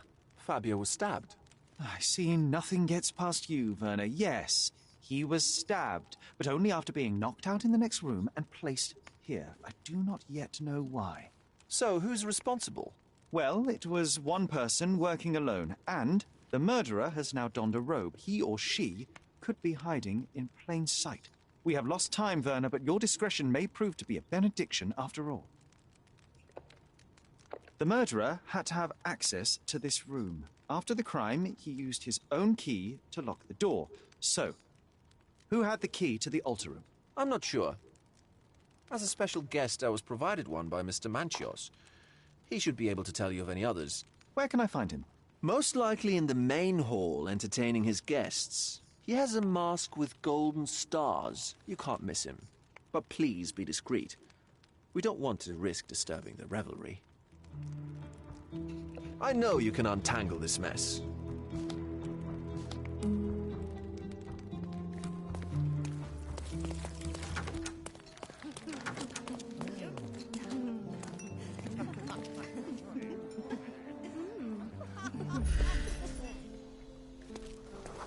My goodness, Sherlock. They made a blood fountain. No, John, it's definitely not blood, just wine. Cahors, is it a guess?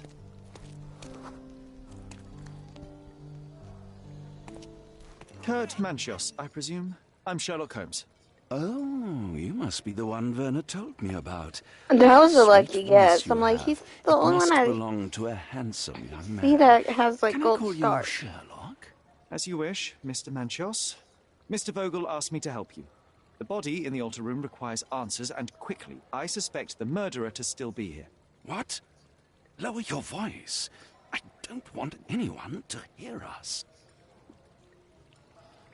Did you know Fabio well? People are starting to look at us, Sherlock. Change the subject. I can't believe what happened to him. To me. Such an atrocity. Think what it means for me. A wonderful evening for so many good, influential, and rich people has been ruined. I have betrayed all my promises of exotic delights. I don't understand. Surely a murder would affect your reputation to a greater extent. Please, isn't this why you are here? I thought you were a silent magician.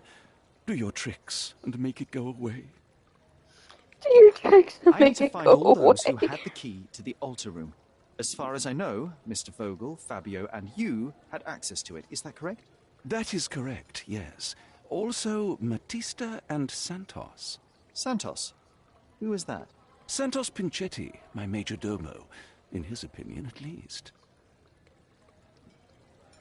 I'd like to speak to Mr. Pinchetti and Matista. Do you have somewhere I might have a private conversation with them? Of course, of course. Let me think.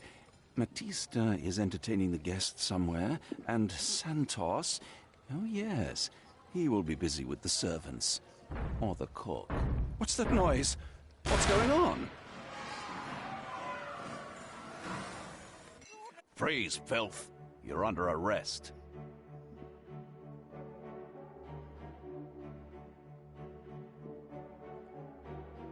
Holy fuck.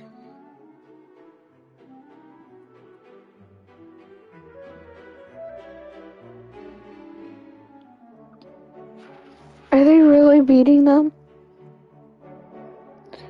That guy's gonna have a concussion! You murdered a guy! An innocent guy! What the fuck?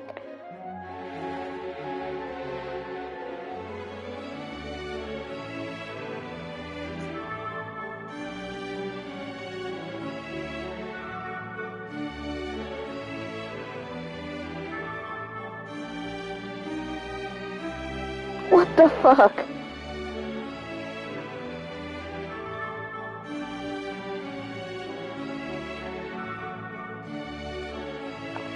And there's Sherlock, like, what the fuck just happened?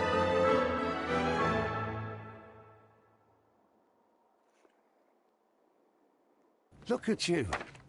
Committed a crime, and now I have to free you, kiss your hand, and apologize for the inconvenience. I did tell you that Mr. Vogel and I were innocent. I emphasized it in my statement. Your statement? Thanks to some bigwigs who work for the so-called good of the country by releasing fleas like you. Thank God we have Vogel in his letter. Once I get to that goldfish, I'll... Bigwig? Oh, my wretched brother Mycroft and his long nose. Wait, did you say Mycroft? Mycroft Holmes? Are you the youngest son of Violet Holmes? Rest her Yes, soul? he is, dumbass. You knew my mother? Not personally, no. Not exactly. I was working on the paperwork for that case. Would you happen to remember anything of the events? Well, I didn't make the inquiry, but I remember seeing some notes. Why?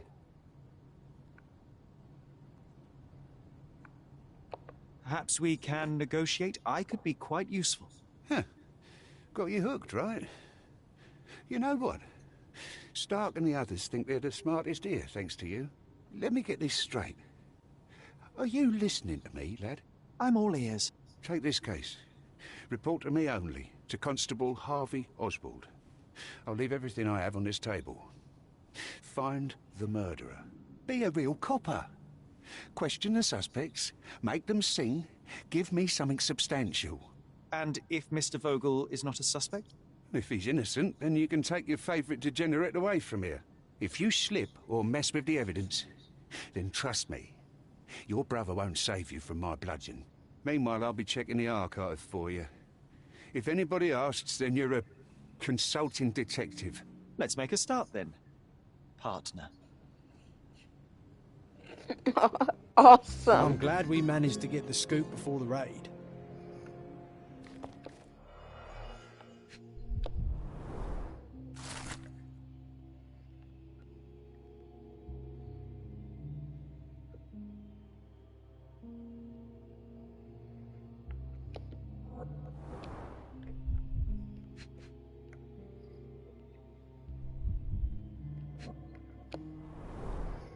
Back on track to solve the case.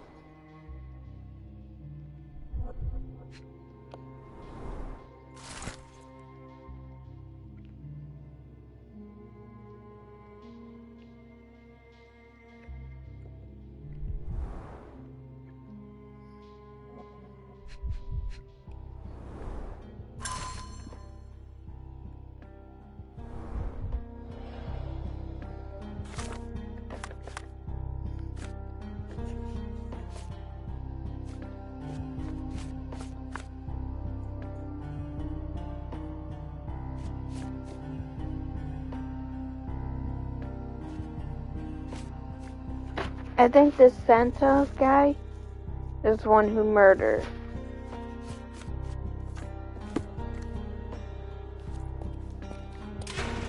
Look, I found Vernon.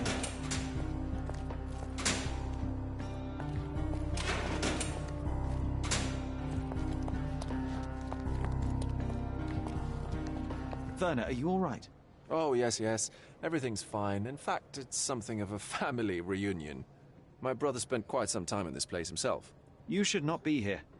I told the police everything I knew, but they refused to let you go. They require proof to free you. Ha! What did you expect?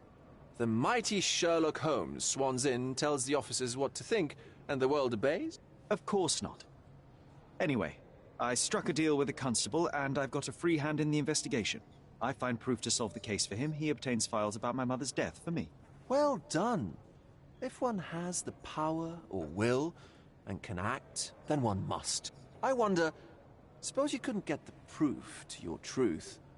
Would you tell a lie to the guard that enabled my freedom, knowing my innocence? Would that not be just? I wouldn't lie for you. I would lie for you. There are lines I will not cross, Werner. I will do my best to secure your release, but with proof, not deception. I don't Really? think Virtual How many did it. white lies have you told on this island? Why not for me? Why not another? That is absurd. I can resolve this without compromises. Do not give up hope. I don't think I can tell you anything about this. I can't follow you here. I have learned who told the police about the crime. It was Santos Pinchetti. Do I know him? The major domo of the manor. He cleans up after you? Well, then he does his job perfectly. All but invisible. I couldn't tell you the first thing about him.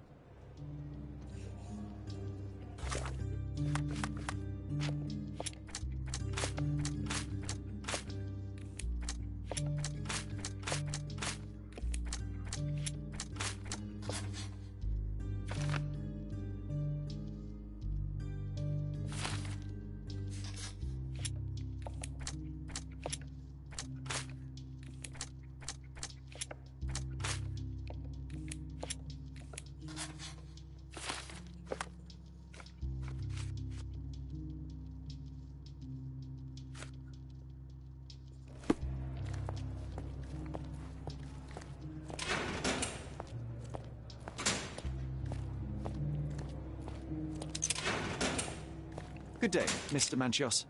I am Constable Oswald's partner in this investigation. Be quick and gentle. Some of your colleagues are untrained boors. Although I don't mind meeting young officers. The new blood here. If you cooperate in finding Fabio's murderer, there will be no need to meet with the boars again. That voice. Werner's friend? You're the policeman. What a disappointment. Only an undercover agent can scour a ditch full of deviants. I am a consulting detective, although I'm capable of replacing the entire department through my consultations. Sharp-tongued, I like it. May I presume this tongue will get us out of this trouble? I would be so indebted and glad to repay you. Nothing's changed. I'm looking for the murderer. That's the only way to get us out of trouble. But it shouldn't take much time, correct? We're all busy, after all. I need to examine you first.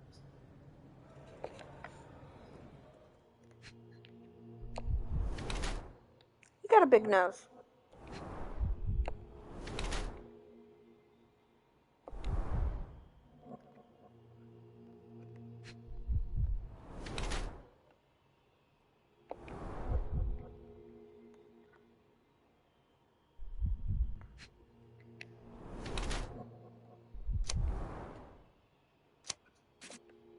He definitely hides his age. You are a little over the top with your use of makeup, Mr. Manchios. Is it so difficult for you to acknowledge your age? Well, Sherlock, that's easy for you to say to an old man when you look as though you are barely 15. But still, it shouldn't be an issue for someone of your status. For people of my age, it isn't an issue, no. But the younger ones can be so afraid of wrinkles and grey flecks. I have to adapt. Such a methodical man who cares for his body but misses the soap under his fingernails. Are you so impatient, or perhaps even impulsive? I wouldn't call myself that. Silly little details. If I missed it, it wasn't important. Or rather, it was less important than who or what I was focused on. Mr. Vogel told me a little about your parties, but I would like to know more directly from you. I'm all yours, Sherlock. You have me arrested and locked here, with you alone. Why did you invite Mr. Vogel as your special guest? He's a pretty fellow. He's capable of surprising the public. He has a talent for saying words that no one else would wish to either say or hear. I suppose I can't argue with that. He is a free addition to the eccentricity of the party, which is fine by me, as long as it enhances my party. I'd like to know who you usually invite to your parties. Free minds who are able to leave reality for an evening, who can taste forbidden fruit without prejudice. There is nothing that quite spices up life like these parties. assuming one is old enough and has worked many years for the good of one's country. Oh, all true labourers, I see. What was Fabio like? His personality, his habits? Anything you can tell me? He was the brightest star of my parties. Young, magnetic, and full of energy. I don't even want to mention his beauty. Otherwise, I'll be sobbing. An expensive champion, I imagine. His performances were flawless. He deserved his payment. Do you think he was murdered because of money? Possibly. What about the other guests? Were they used to opening their wallets as well? I wouldn't restrict my guests from anything. I'm sure Fabio received a few coins from others for his services. I've no idea about that. You'd better ask someone else. That's not something I know much about. You'd better ask someone else. That's not something I know much about. Do you have any idea who tipped off the police to raid your mansion, Mr. Manchios? Of course. It was you. I could even say you Sherlocked me in here. A good guess, but the wrong one. The fellow who did that was Mr. Pinchetti, your major domo. What? Santos? But how could he even know? If he's not the murderer himself. The ungrateful swine. He has dared to besmirch my reputation. Not a very eloquent choice of words. What should I call him then, since he's a snitch? Make him talk, Sherlock. Snitches I'm quite end up certain he in knows ditches. more about the murder than he has told the police. The stitches. That's not something I know much about. That's not something I know much about. You'd better ask someone else. That's not something I know much about. That's not something I know much about. You'd better ask someone else. You bought an expensive pair of cufflinks for Fabio. Were they his price? Or were they a tip for an exclusive show? It was pure business. Fabio escorted me a few times. I was merely showing my gratitude. This pair cost a small fortune. You must be extremely grateful then. Tell me more. You've thrust a knife in an exposed nerve, Sherlock. Yes, he was my protégé and my beacon also. With my experience and his beauty, we could have achieved anything. I had faith in him. I would have made him.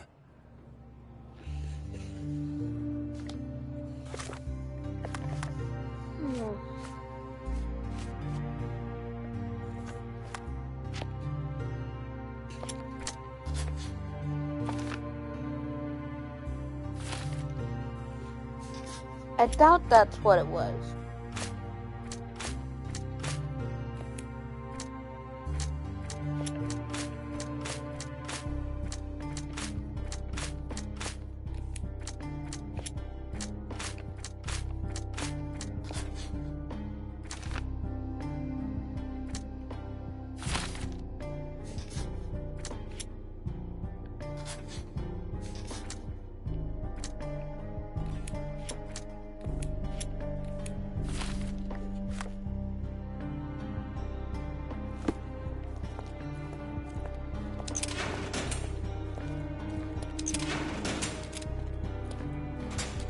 I'm Sherlock Holmes. I'm helping Constable Oswald.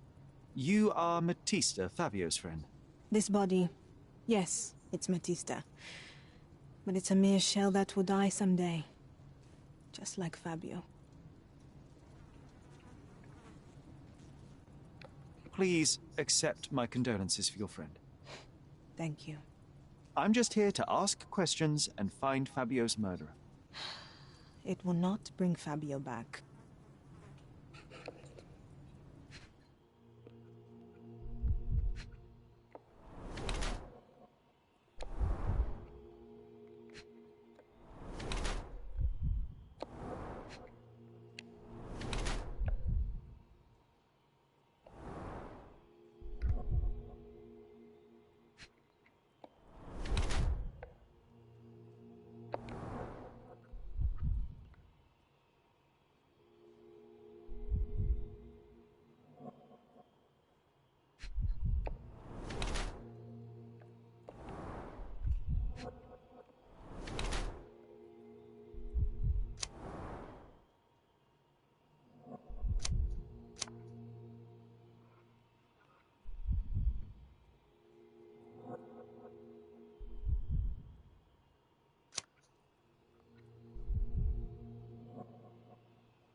Fabio and yourself were slaves, am I correct?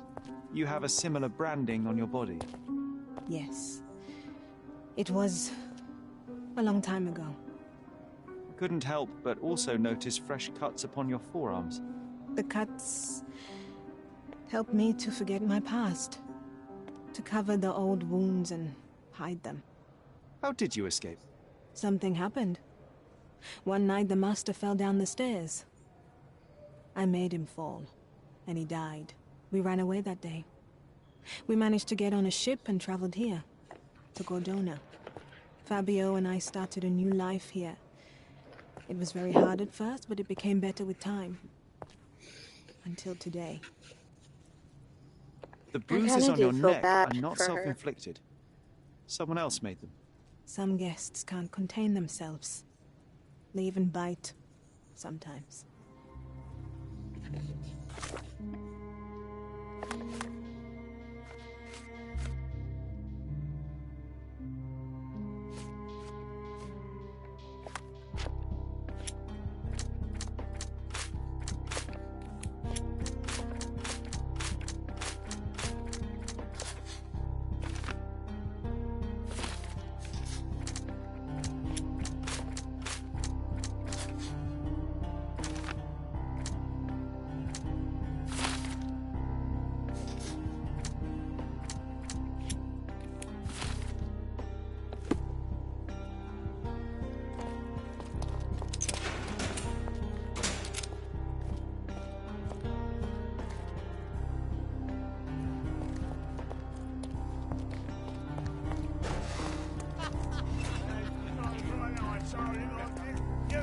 Could you help me?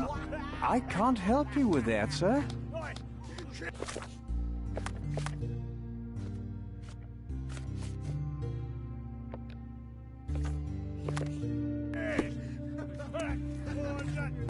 May I ask you something? A solid question, sir, but I don't have the answer. Time to check your who, what, and what, Sherry. Who are you asking? About what and dressed as what? Did you hear Basilio Comello is...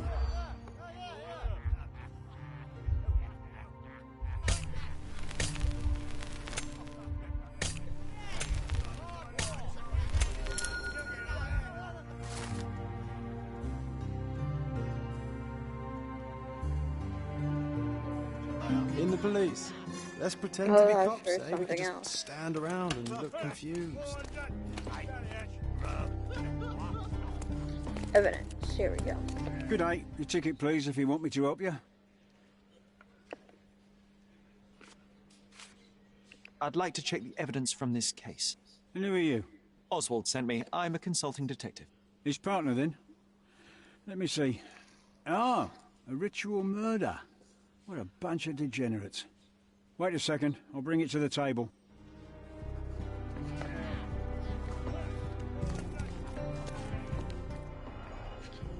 Okay, we got a lot together. Let's start over here. That's not for bedtime reading. This Ex Libris belongs to Manchios Library. The book describes a ritual similar to the one performed in the altar room. A handcrafted charm that contains hair and nail clippings.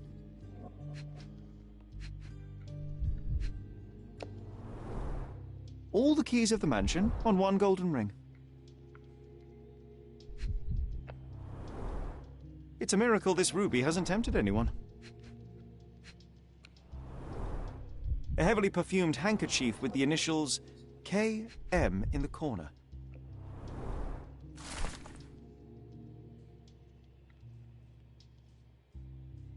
Not the time for privacy. Werner's personal sketchbook. An emergency kit for boredom.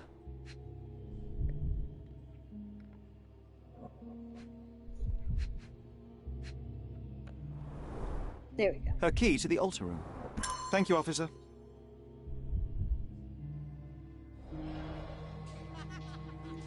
Okay. That's done.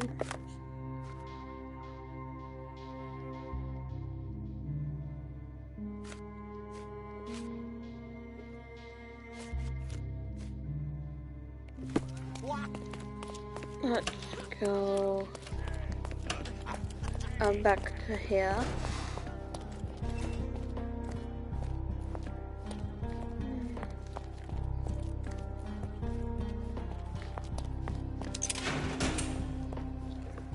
I have more question for you. I've read this letter from Fabio. It had no addressee, but it was found in Mr. Vogel's pocket. Werner? Strange. I didn't think the two of them corresponded. I'm sure there is some explanation. Would you care to read it? Call me superstitious, but I don't care to read a letter from a dead man. I've no idea about that. You'd better ask someone else. You'd better ask someone else. You'd better ask someone else. You'd better ask someone else. You'd better ask someone else. Do you recognize this book? Could Matista have borrowed it from your library? She didn't ask me. How ungrateful. The things described in the book were inspiration for the rituals you performed? Do you really believe that blood, symbols, and incantations can resurrect the dead? They are just eerie tales with a mix of occultism and voodoo. My rituals are a stage to show some of the forbidden pleasures.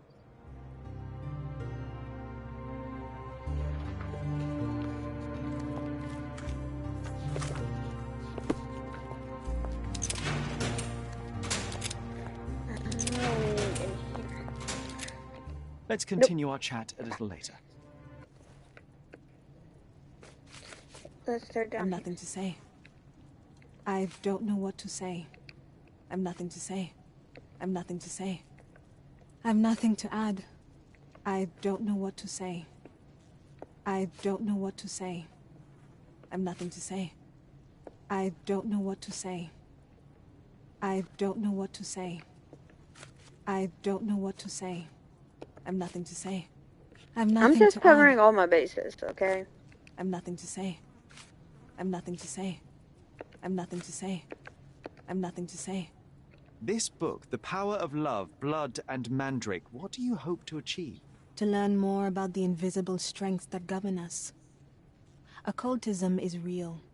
I like your makeup. The master who it's fell really that night pretty. when Fabio and I escaped. I It made looks him pretty fall. good on her, I too. cast a spell on him and it worked. Or was it a coincidence? The universe is rarely so lazy. If you say so.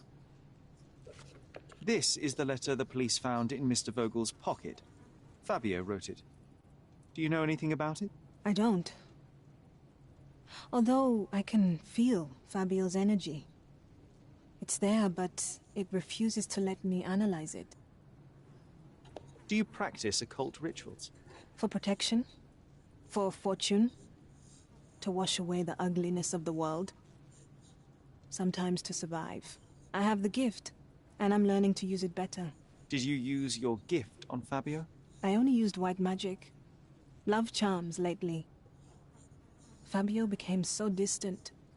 I just wanted him to be with me, but I suppose I'm not as skilled as I thought.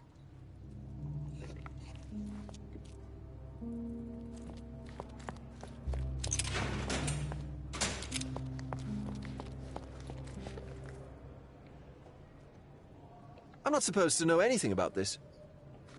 I don't think I can tell you anything about this. So, the police found a letter from Fabio in your pocket? I cannot tell if it was truly in my pocket at all. Perhaps it was placed there later. Well, that is one hypothesis. If it were true, then how did it get there? No clue. But this night has been rather eccentric. Such a detail could have easily eluded me. Indeed. Do you recall reading it? I can't remember that either. But I tend to respect privacy. Reading others' personal notes is not one of my perversities.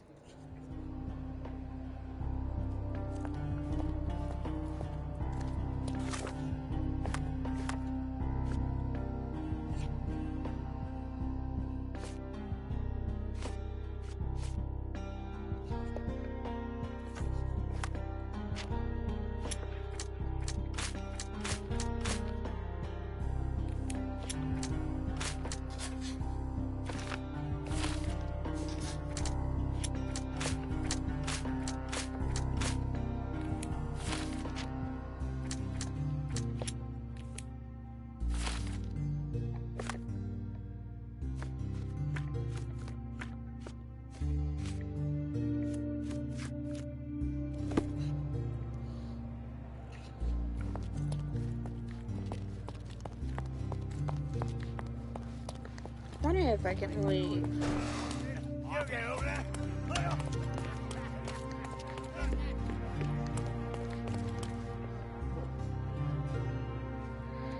Because I want to go back.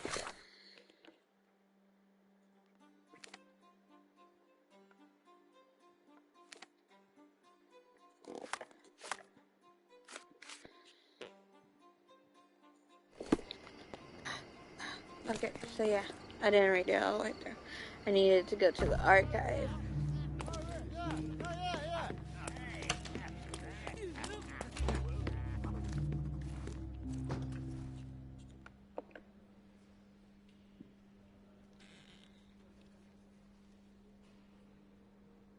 You'd better ask me a question I know how to answer. You'd better ask me a question I know how to answer.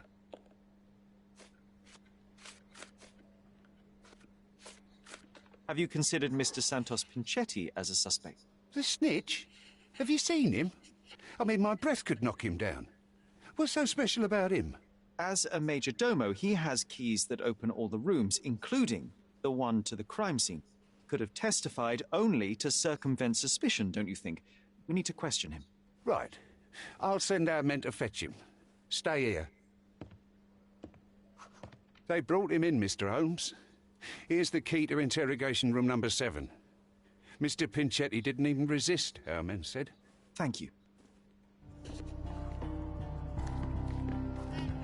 I don't trust him. This area is restricted.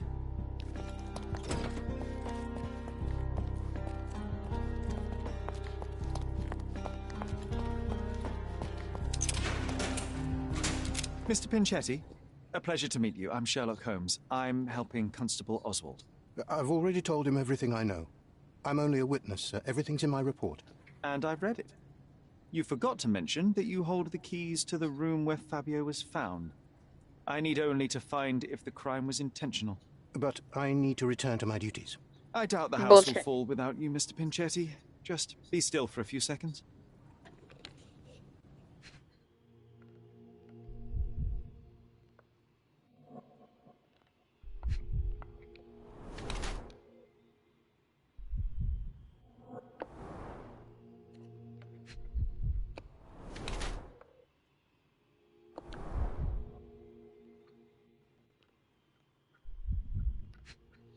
There's blood on his shoes.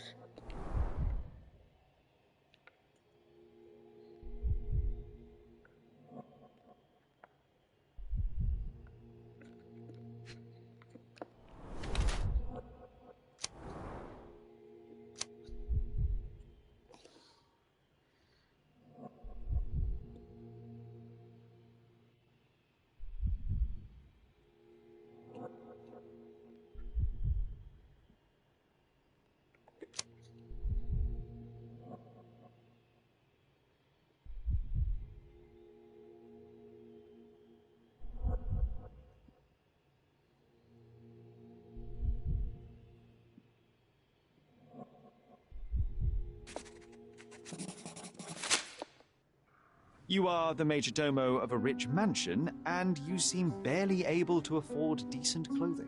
You hide, under heavy makeup, a skin disease that might be treated with more onerous but less harmful means. Do you have money troubles? Do not have a lot of means. The pay is below what you might expect. But you could easily change your job if your employer does not meet your elementary needs. One can change his employer, that is true. And the blood on your shoe, where does that come from? I don't actually know. Perhaps... BS. Bullshit. Did you know Fabio? Not personally. He was a frequent guest, and cleaning the mess after his performances was tedious. Mr. Manchios always had a role for him, and mainly the leading one. The parties were always Fabio-centric. And Batista? Was she as popular as her partner? Don't tell her I said this, but I do not think so. Mr. Manchios hired her only because Fabio refused to work without her. Mr. Manchios used to see her as a worker.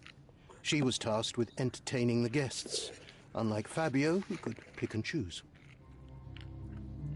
Please let me out.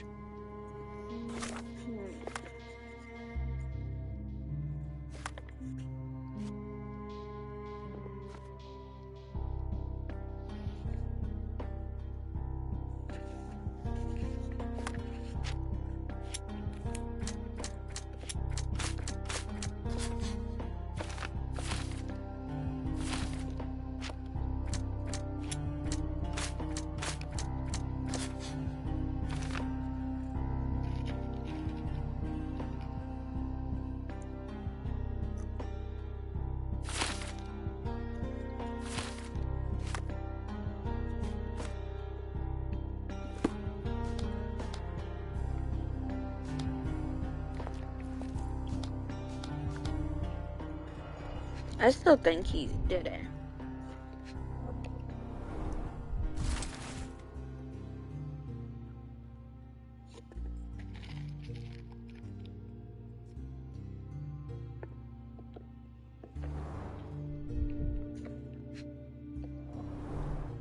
I recognize the key from the altar room among these.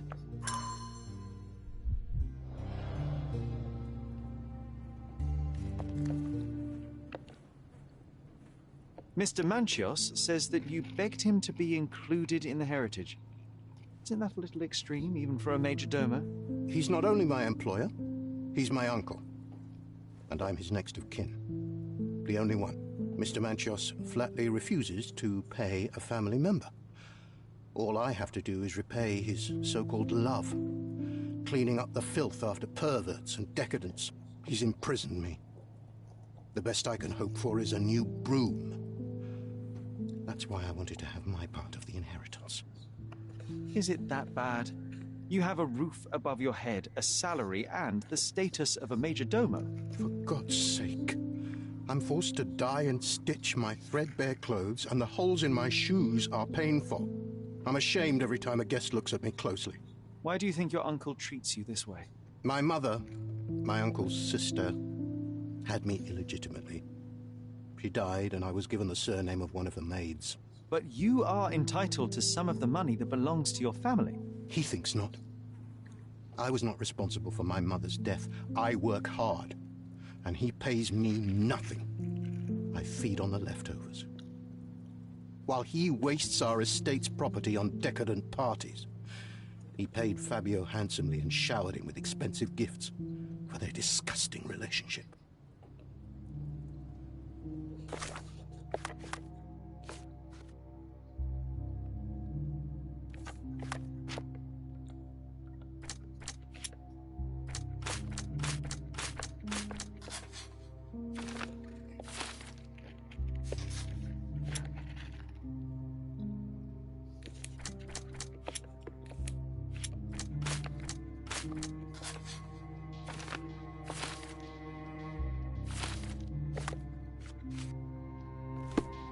Please let me out.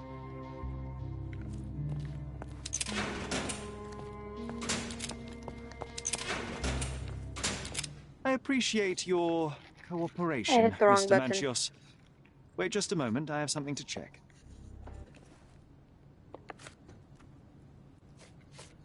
I've no idea about that. I've read the letter about your will. A harsh method of ridiculing Santos. I doubt he will use mustache wax when he wears no mustache to begin with. Where did you get it? Is the slug here? Tell him I shouldn't have to provide for him. He's a grown man who shouldn't sit on his uncle's neck. He conceives himself as my only heir. And who is he to you? He's a leech on my aging body. He has only added problems to my life since the death of his mother. I fail to see why you made him your major domo. He needed to know his place, so I taught him. There is undeniable evidence that you were the original recipient of this letter. What are you talking about? Is it addressed to me? Your protege wanted a fresh start, it seems. This is sufficient to charge you. Me? Hurt my star? Are you insane that you would accuse me of such a thing? He did not consider himself as yours. Since you deny everything, let's move on. Do you have any idea as to how the letter could have ended up in Mr. Vogel's pocket? You were the detective. Perhaps he took it from Fabio. Werner was a little high.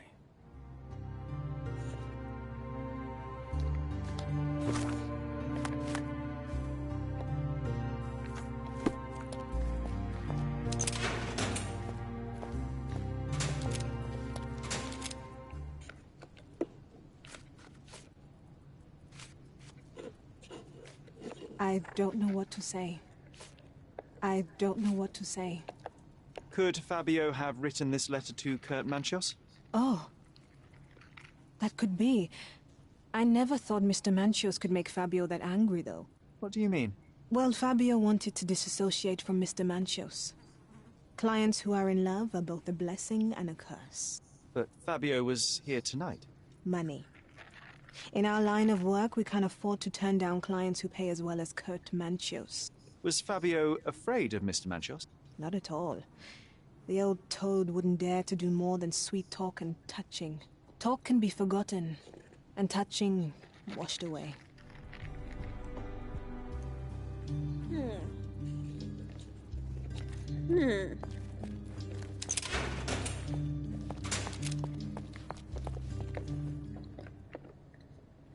I have reason to believe that the intended recipient of the incriminating letter may have been Kurt Manchios.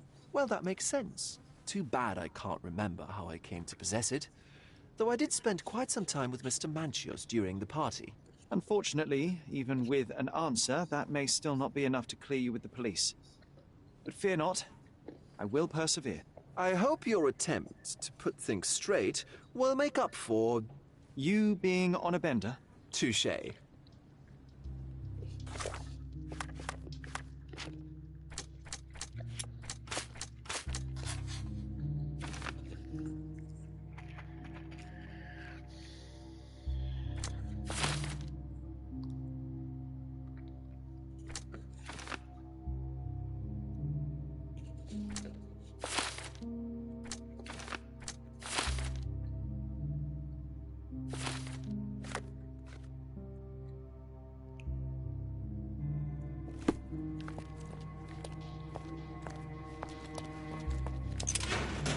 I can't wrap my head around such a tragedy at my party.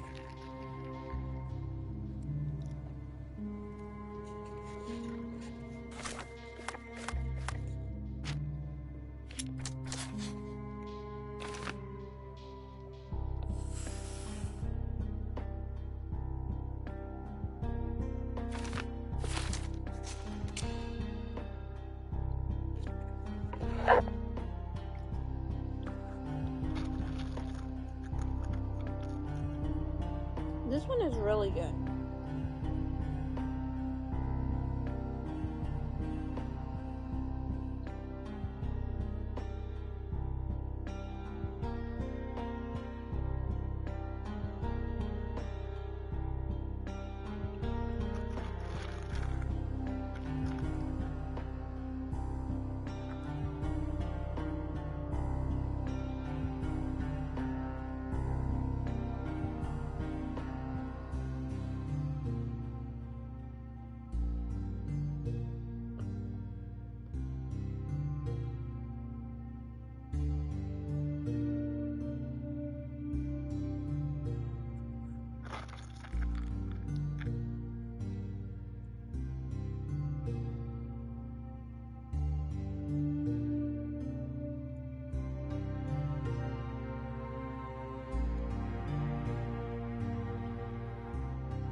I think it was more of a heartbroken.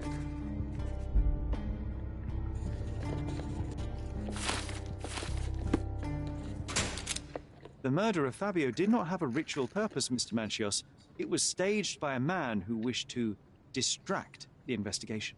That might be true. That poor girl Matista wouldn't dare to kill the only man who cared for her. So, Santos. Mr. Pinchetti snatched at the chance to solve his problems. Ungrateful little scum. Will he be executed? But what for? He informed the police as to the crime, that was all. He couldn't stage the ritual, but he found the body, I believe. I can't believe it. Why did Werner do it? Mr. Vogel. He had He's no accusing reason, and everyone he won't but be a him. scapegoat as you planned. You put Fabio's letter in his pocket when he was intoxicated, didn't you? You can't be serious. We can very often deduce someone's life by their shoes or their fingernails. You are a meticulous person, but this murder was fairly traumatic and filthy. After you stabbed Fabio, you were covered in blood. You panicked and neglected to rinse the soap from under your fingernails. The devil is in the details, Mr. Manchios. Nonsense. I missed it simply because of the busy schedule of the party. Of course, a staged murder was certainly not planned. You're at the twilight of your life. You have no partner, you have no children. You had feelings, however, for one man. That was Fabio. You loved him. That is, You wished to own him, with money and gifts. But he was also a free mind, was he not? He turned his back on you. Quite unjust. Love, so cruel and painful, and Fabio, with his words and deeds, made you feel the more wretched. So you killed him. You must surely perceive that my sensitive nature wouldn't allow me to hurt anyone. You staged the murder as a satanic ritual. It was easy for you, since you were the one who wrote the scenarios for the parties. It was your way of avoiding suspicion.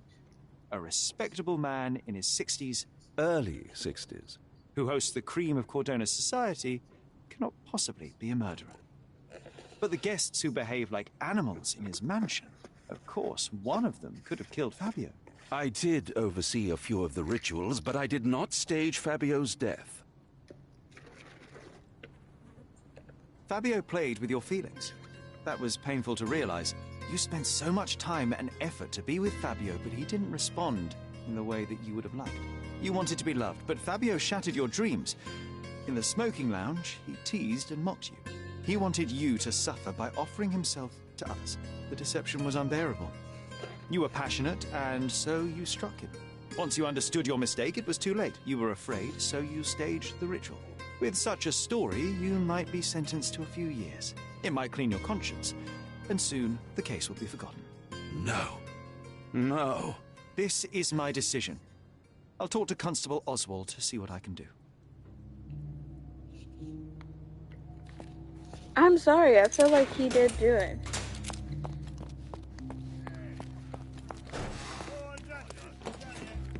There's no fool like an old fool. Kurt Manchios did it. A young boy played with the heart of an old man. The latter couldn't handle it. The evidence I obtained clearly shows that the quarrel was not intended to end badly. It was an accident. Showing pity towards your own kind, Holmes. Whatever. All I'm saying is that prison won't take much away from an old and crushed man. Fine. A big name like that will still give me a promotion. As for my part, not everything was in place. Perhaps some documents were transferred somewhere else, but I couldn't find a trace of them.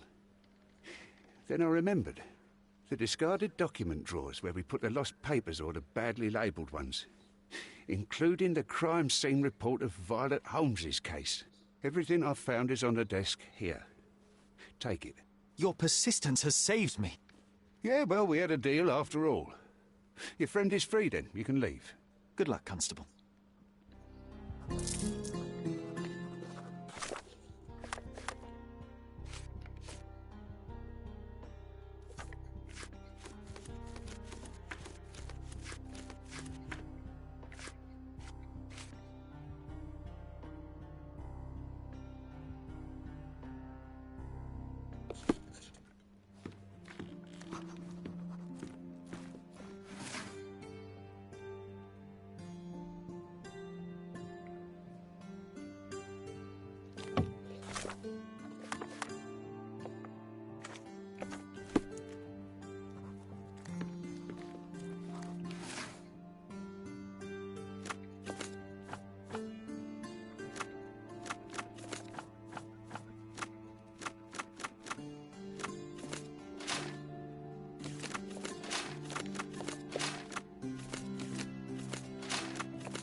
Or I'm just blind as hell.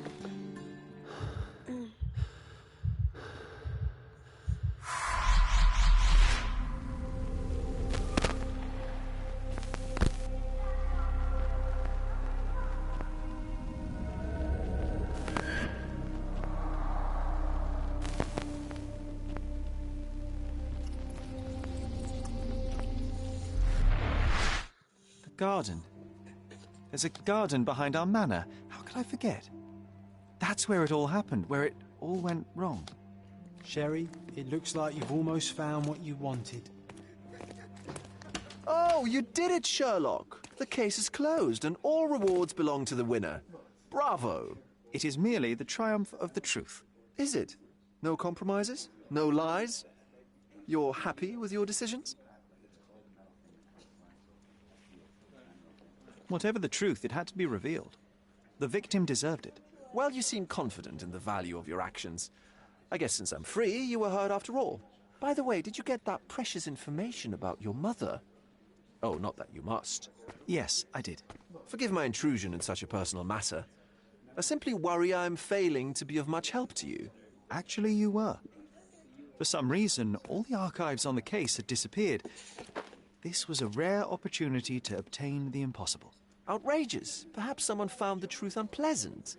Society usually rejects those who speak with too much honesty, doesn't it?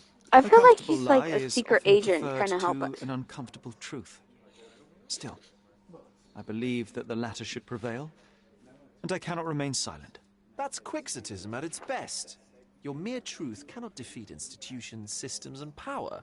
Etiquette, religion, marriage, they're all lies told to preserve connections, love, and sanity, and it's all corruptible. Lies destroy human dignity. How could you make a free decision without any knowledge of the truth? Are we really free to decide anything in this world, Sherlock?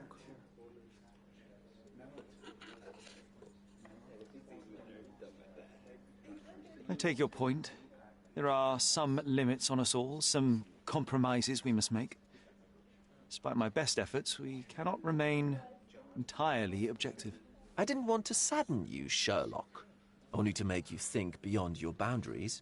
You're a walking contradiction, Sherlock. You refuse to lie to others, but constantly lie to yourself. How long until the train comes off the track? I cannot look away, but perhaps I should take a few steps back. You're an accident waiting to happen, dear. Until then, I shall bid you adieu.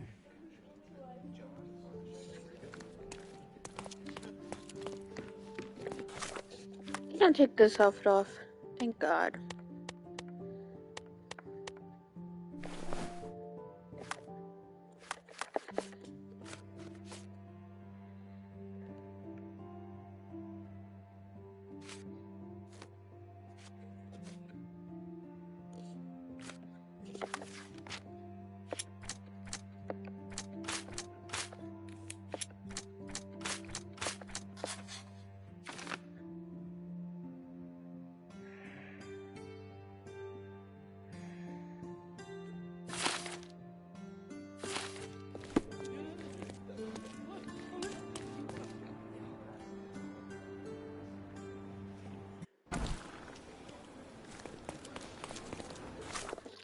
I want to go. I need to go here.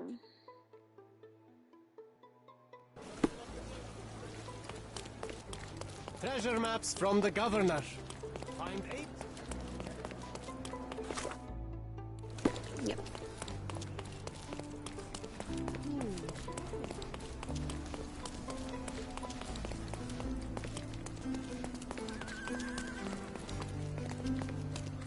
The best antique.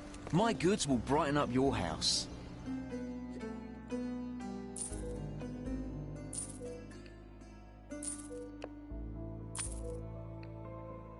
Enjoy your purchase.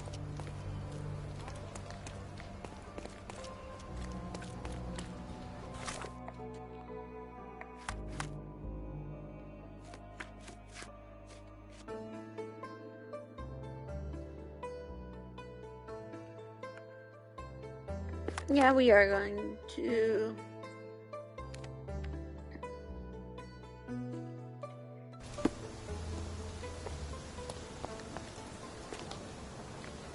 The main hall now. Front yard is done, now it's the main hall. Well done, Sherry. The hall now looks much as it did in our youth. Brings back fond memories. Yes, it does.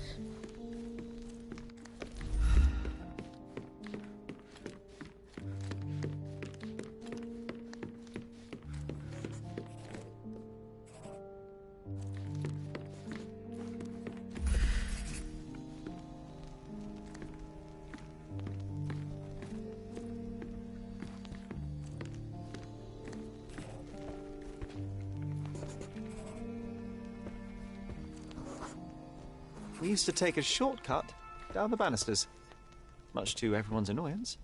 Oh yeah, what fun. They had to fix these handrails several times. I wouldn't try it now, Sherry, tempting though it is.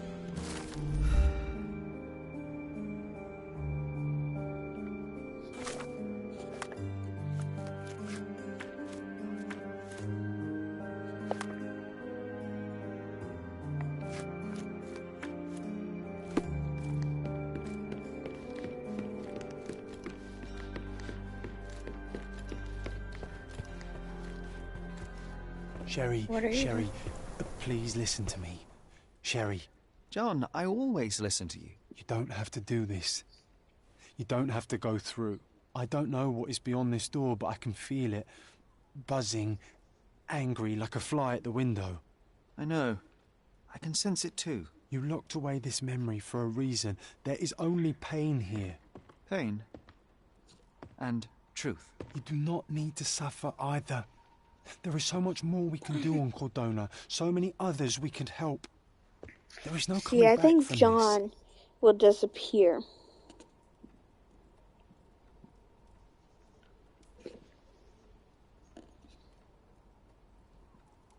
I find myself awash in uncertainty. Perhaps now is not the time, with so much left to do. Thank you, Sherlock. Thank you.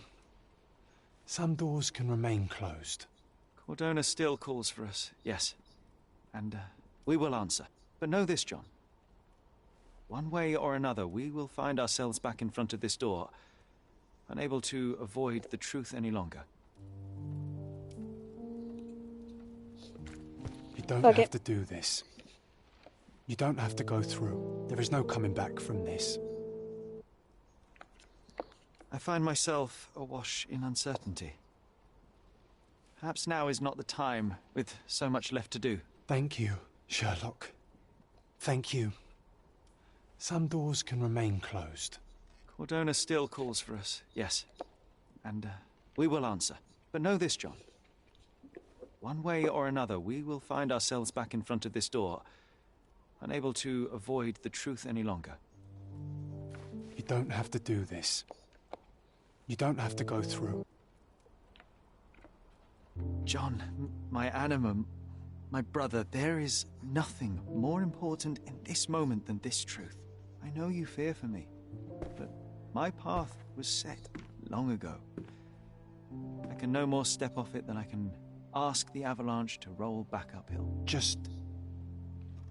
please be careful, Sherry. I love you.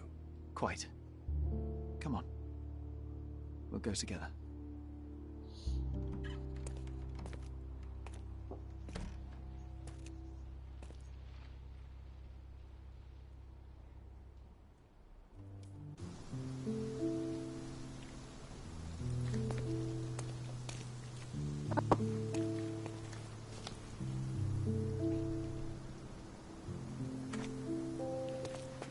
Why didn't I remember we had such a big garden?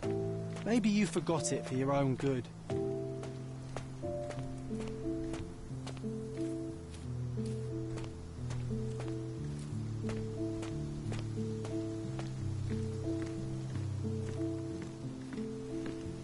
I hope that we can go back and do those donut stories.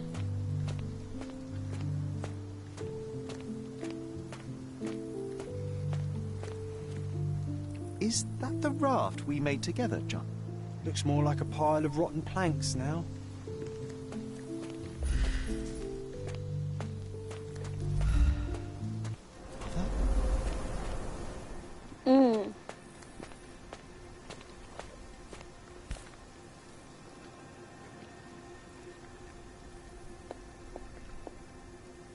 That's from Mother's favorite tea set. What is it doing in here? It's okay, it's okay.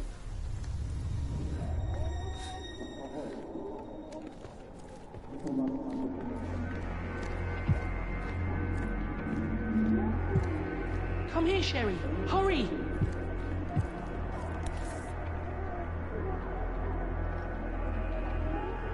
These must help calm her down.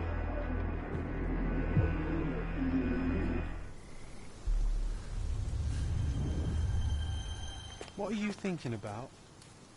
Is everything all right?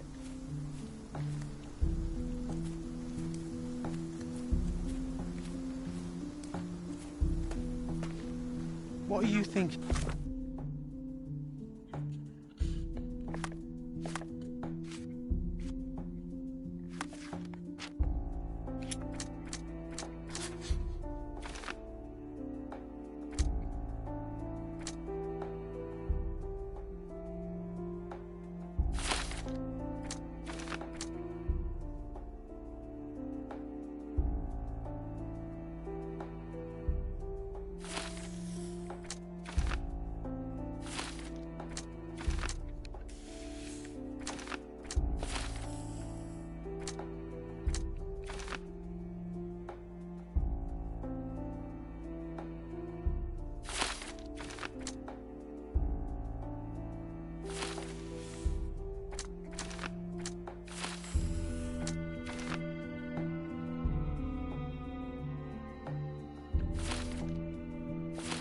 About? Is everything all right?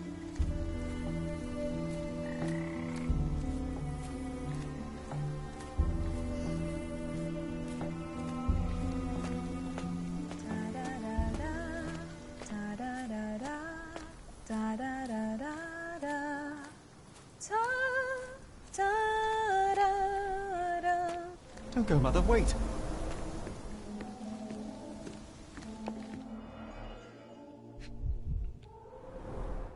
I remember this artifact from Mother's collection.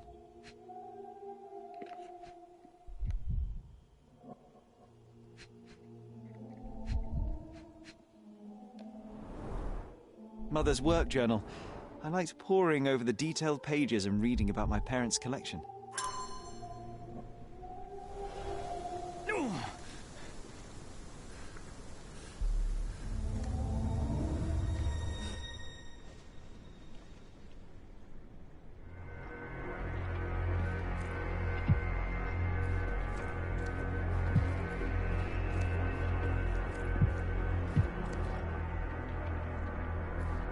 Here it is. We'll just borrow it for a while. Did you hear that? Someone's coming. Let's take a peek. You call this progress? Charlotte, amateur. I'm not letting you anywhere near my mother again. Any result is progress, even if it is a worsening of her condition. It informs my... No. I have made my decision. She must be sent to a legitimate medical facility. I will not let her hurt Sherlock. What? Master Holmes, you do not understand. That will be all. I expect you to have left the house by week's end.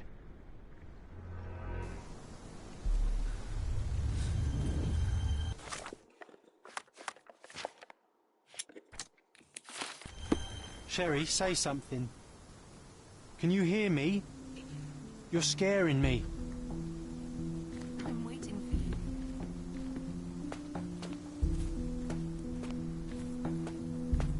Sherlock, I'm here. Come closer. Sherry? Coming, Mother! This was for my mother, wasn't it? I remember how we came to the garden for a breath of fresh air.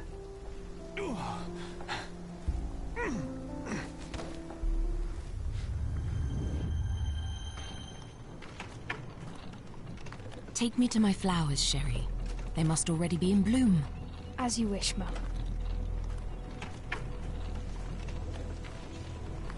I bet you missed the fresh air, didn't you?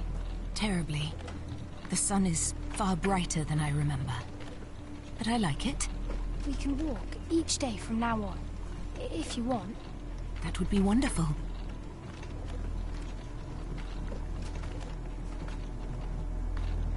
Just look at them. The stars of the earth. Even the sky must be jealous of their beauty. Indeed.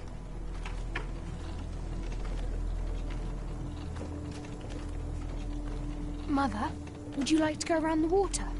That would be perfect. I always wanted such a nice pond in London. It looks so peaceful. Mycroft knew you would like it.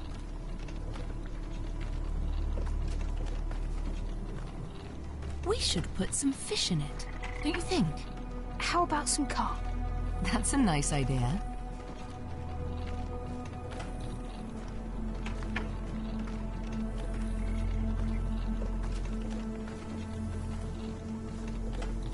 Let's visit your father's tree. It grows so fast, just like you. We could even build a tree house in it. Yes, Sherry.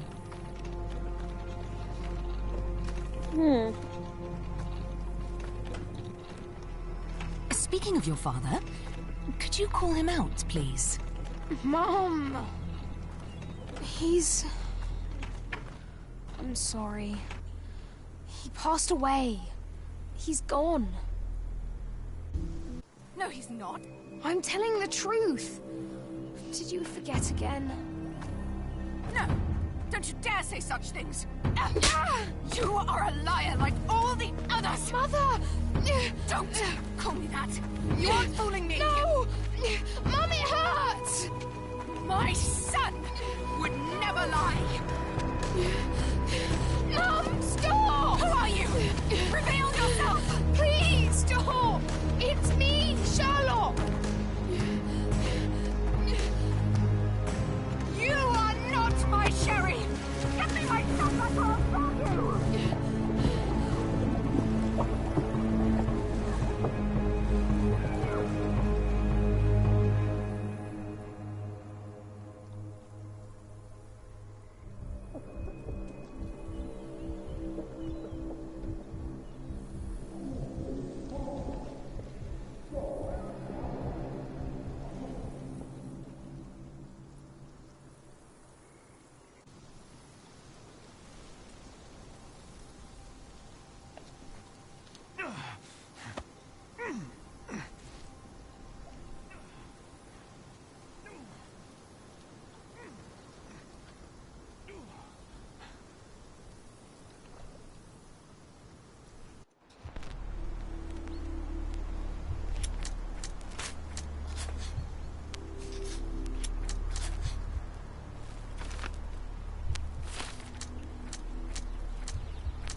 I don't think that was it.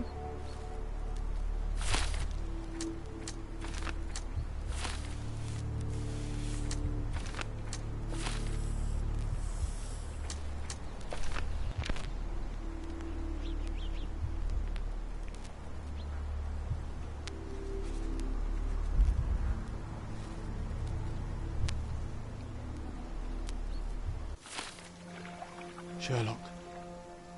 Sherlock. Can you hear me? Come on, wake up.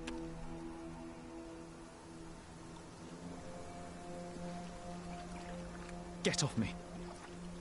Sherry. You knew, and more than that, you hid it from me. You couldn't bear the truth, Sherlock, so I shouldered it for you. I took your pain, your horror. Otto Richter murdered my mother, and Mycroft covered it up. Whisked me away from this place, buried me in schoolwork, and left the past to rot. And you needed a way to cope, so I helped. You were a lie, John. A fiction. A crutch. No, I was a friend.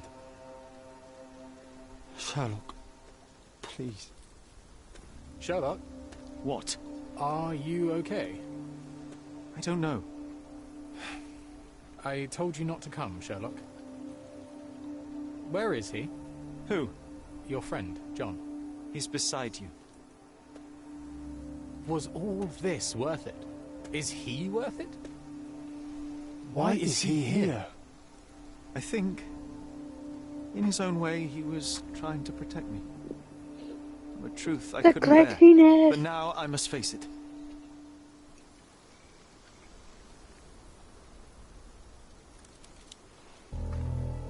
Sherlock, what are you doing? You kept me in the dark and kept your actions quiet. You enabled Richter and his untested quackery for far too long. And worse, you wanted to lock up our mother. I wanted to give you a chance at normalcy, childhood. There was no changing what happened, no good to come of dwelling in the past. It was lies upon lies. Otto Richter was trying to save her, but you decided he deserved to take the fall. Is that justice? The big picture, Sherlock.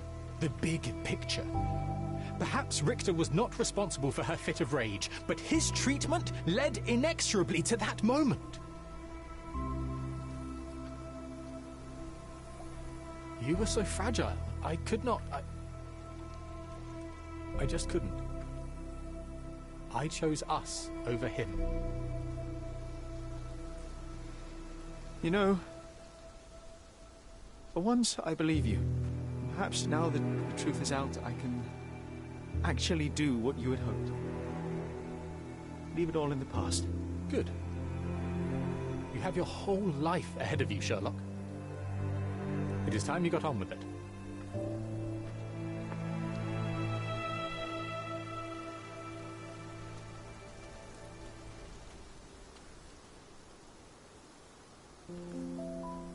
I was worried there for a minute, Sherry.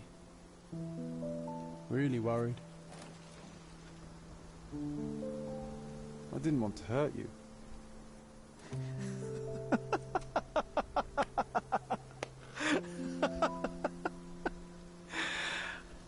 What's so funny? I am talking to myself, John. I think I was hurt regardless. But we made a good team, eh? Explored every inch of this place together. Helped a lot of people. Terrorized a few too, I suppose. I think I may go so far as to say, Sherry, I have not lived wholly in vain. So that's it. It's over. You've opened every door, Sherry. Faced the past you locked away. You don't need me anymore. I know. I will miss you all the same. I don't want you to go.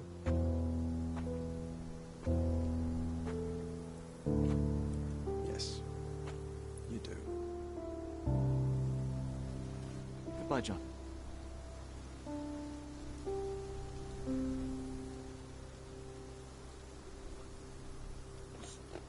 Such a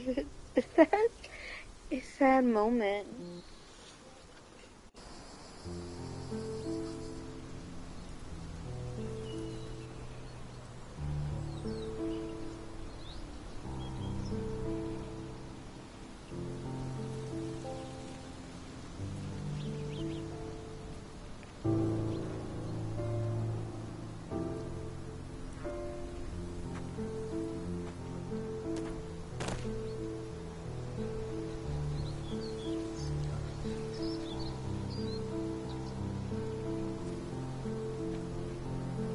Why are you here?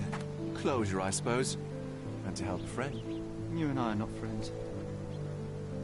In a race between the thawing of the ice caps and our friendship, I would buy a boat. Ha! Is that right? I can see it now. I know what you did. What did I do? You needled me. From the moment we met, you were searching for weakness. You pushed me to pursue the truth about my mother. You questioned everything I did, everything I believed, to break me. To blur truth and fiction, reality, morality. A saboteur in silk. Was it vengeance, Werner? Or do you prefer Klaus? Excuse me? You are Klaus Richter, Otto's younger brother. You hold me responsible for his end. Ha! There was no love lost between me and my brother. I am sure you can relate. Otto was merely the gravity that pulled me into your orbit. Or you into mine. Once I met you, I could not keep away. Why? What reason do you have for all this? To help you. You're lying. To show you that you were wrong. More lies. I know you now, Werner. Try again. To see what had happened. Or is that yet another untruth? Does it matter? Take your pick. Who cares? You're my masterpiece. I I turned Sisyphus into Ozymandias. You could not see the futility of your quest until I helped you to let go of the rock. And now, nothing beside remains. I remain. Despite you, and to spite you. It is a matter of will and power now. Will you overcome this, or shall you decay? Oh, on that note, I brought you something. I want nothing more from you. When one wants for nothing, Sherlock, the best thing to get them is something personal. So, here you are. Now, please excuse me, but the gallery calls. I'm already conceiving my next project.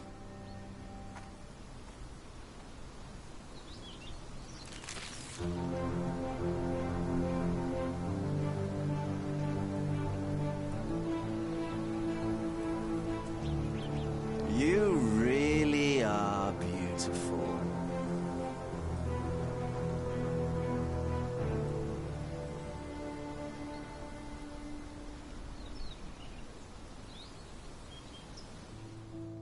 My brother returned to London soon after our disagreement. He enrolled at Cambridge University, but attends only the rare classes that hold his interest. I hear he took employment at a hospital laboratory, obsessing over his experiments. I suppose he seeks solace in the empirical truth of a chemical test. I am afraid for him. His evenings are spent alone, solving citizens' menial mysteries to pass the time. And I suspect he is growing paranoid. One of my agent's vehicles recently ignited during a surveillance operation. She was lucky to get out alive. There is only one man who could orchestrate such a feat. Or perhaps two. I saved my brother. He will never forgive me.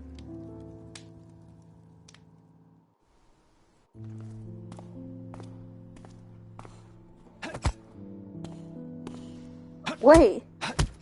Are we meeting John Watson? I found it! I found it! I found it! And what is that? Oh my god. It looked like John. An old friend. So that's the reason. How far, bruises may be produced after death. How are you? You have been in Afghanistan, I perceive. How on earth did you know that? Never mind. The question now is about bruising. No doubt you see the significance of this discovery of mine. It is interesting, no doubt, but I mean, that does kind of explain why practical medico-legal Sherlock discovery for is years. so Had we these interested data sooner, into hundreds of men would have paid the penalty for their crimes. Cases oft hinge upon how a man died. Now, we can know which wounds he suffered alive, which occurred post-mortem, and what instrument was responsible. And ergo, one will soon be able to calculate with utmost precision when and where death occurred, sparing the innocent and damning the guilty. Well, then you are to be congratulated. Indeed. But, you came here on business. Correct again. I am looking for someone with whom to take diggings, and heard you were complaining that you could get no one to go halves with you. I have my eye on a suite in Baker Street, which would suit us down to the ground. You don't mind the smell of strong tobacco, I hope? I smoke ships myself. That's good enough. I get in the dumps at times, and don't open my mouth for days on end. Just let me alone, and I'll soon be right. What have you to confess now? It's best for two fellows to know what bruises each other carries before they begin to live together. My last companion and I... Well, I object to rows because my nerves are shaken, and I get up at all sorts of ungodly hours, and I am extremely lazy. I have another set of vices when I'm well, but those are the principal ones at present. Do you include violin playing in your category for rout? It depends on the player. A well-played violin is a treat for the gods. A badly played one. Oh, no, that's all right. I think we may consider the thing as settled. Oh, forgive my manners. My attention wavers. Sherlock Holmes. Dr. John Watson. John. It's John! It's just John.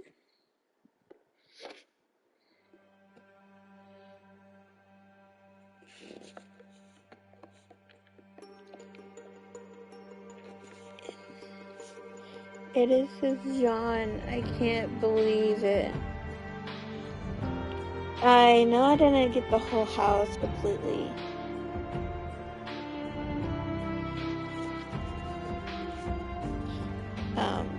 Refurnish. But I'm kind of hoping we can go back and do those unfinished missions, cases, and everything.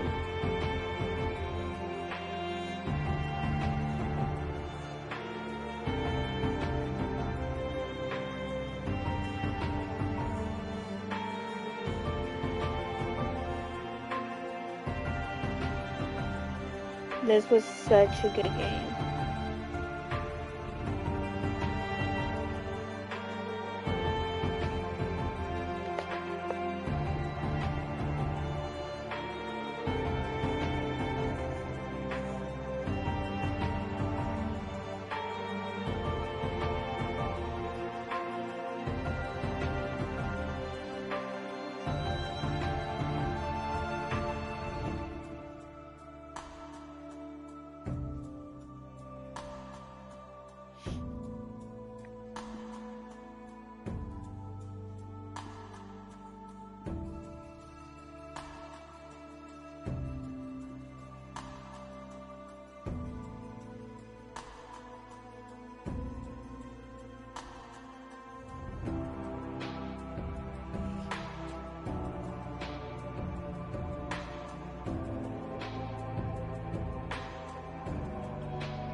There is supposed to be some DLCs. I'm gonna see if hopefully we can check those out.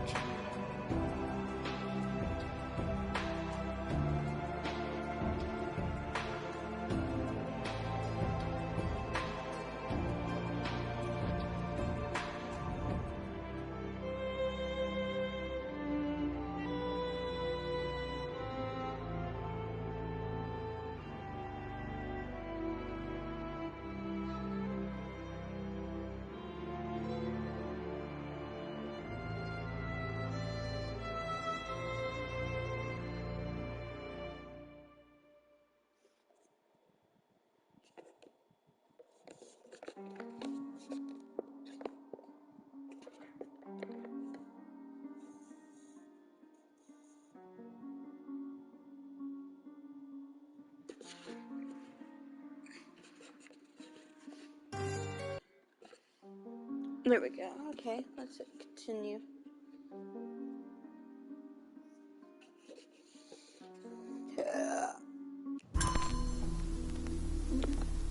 Oh.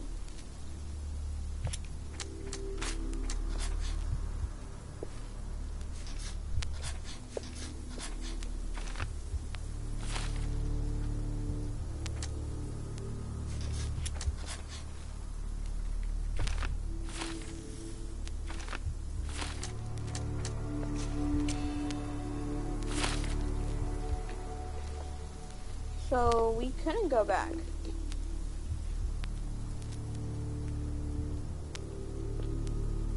Well, I'm gonna leave it here for you guys. I'll see you guys in the next one. Keep it NECA friendly.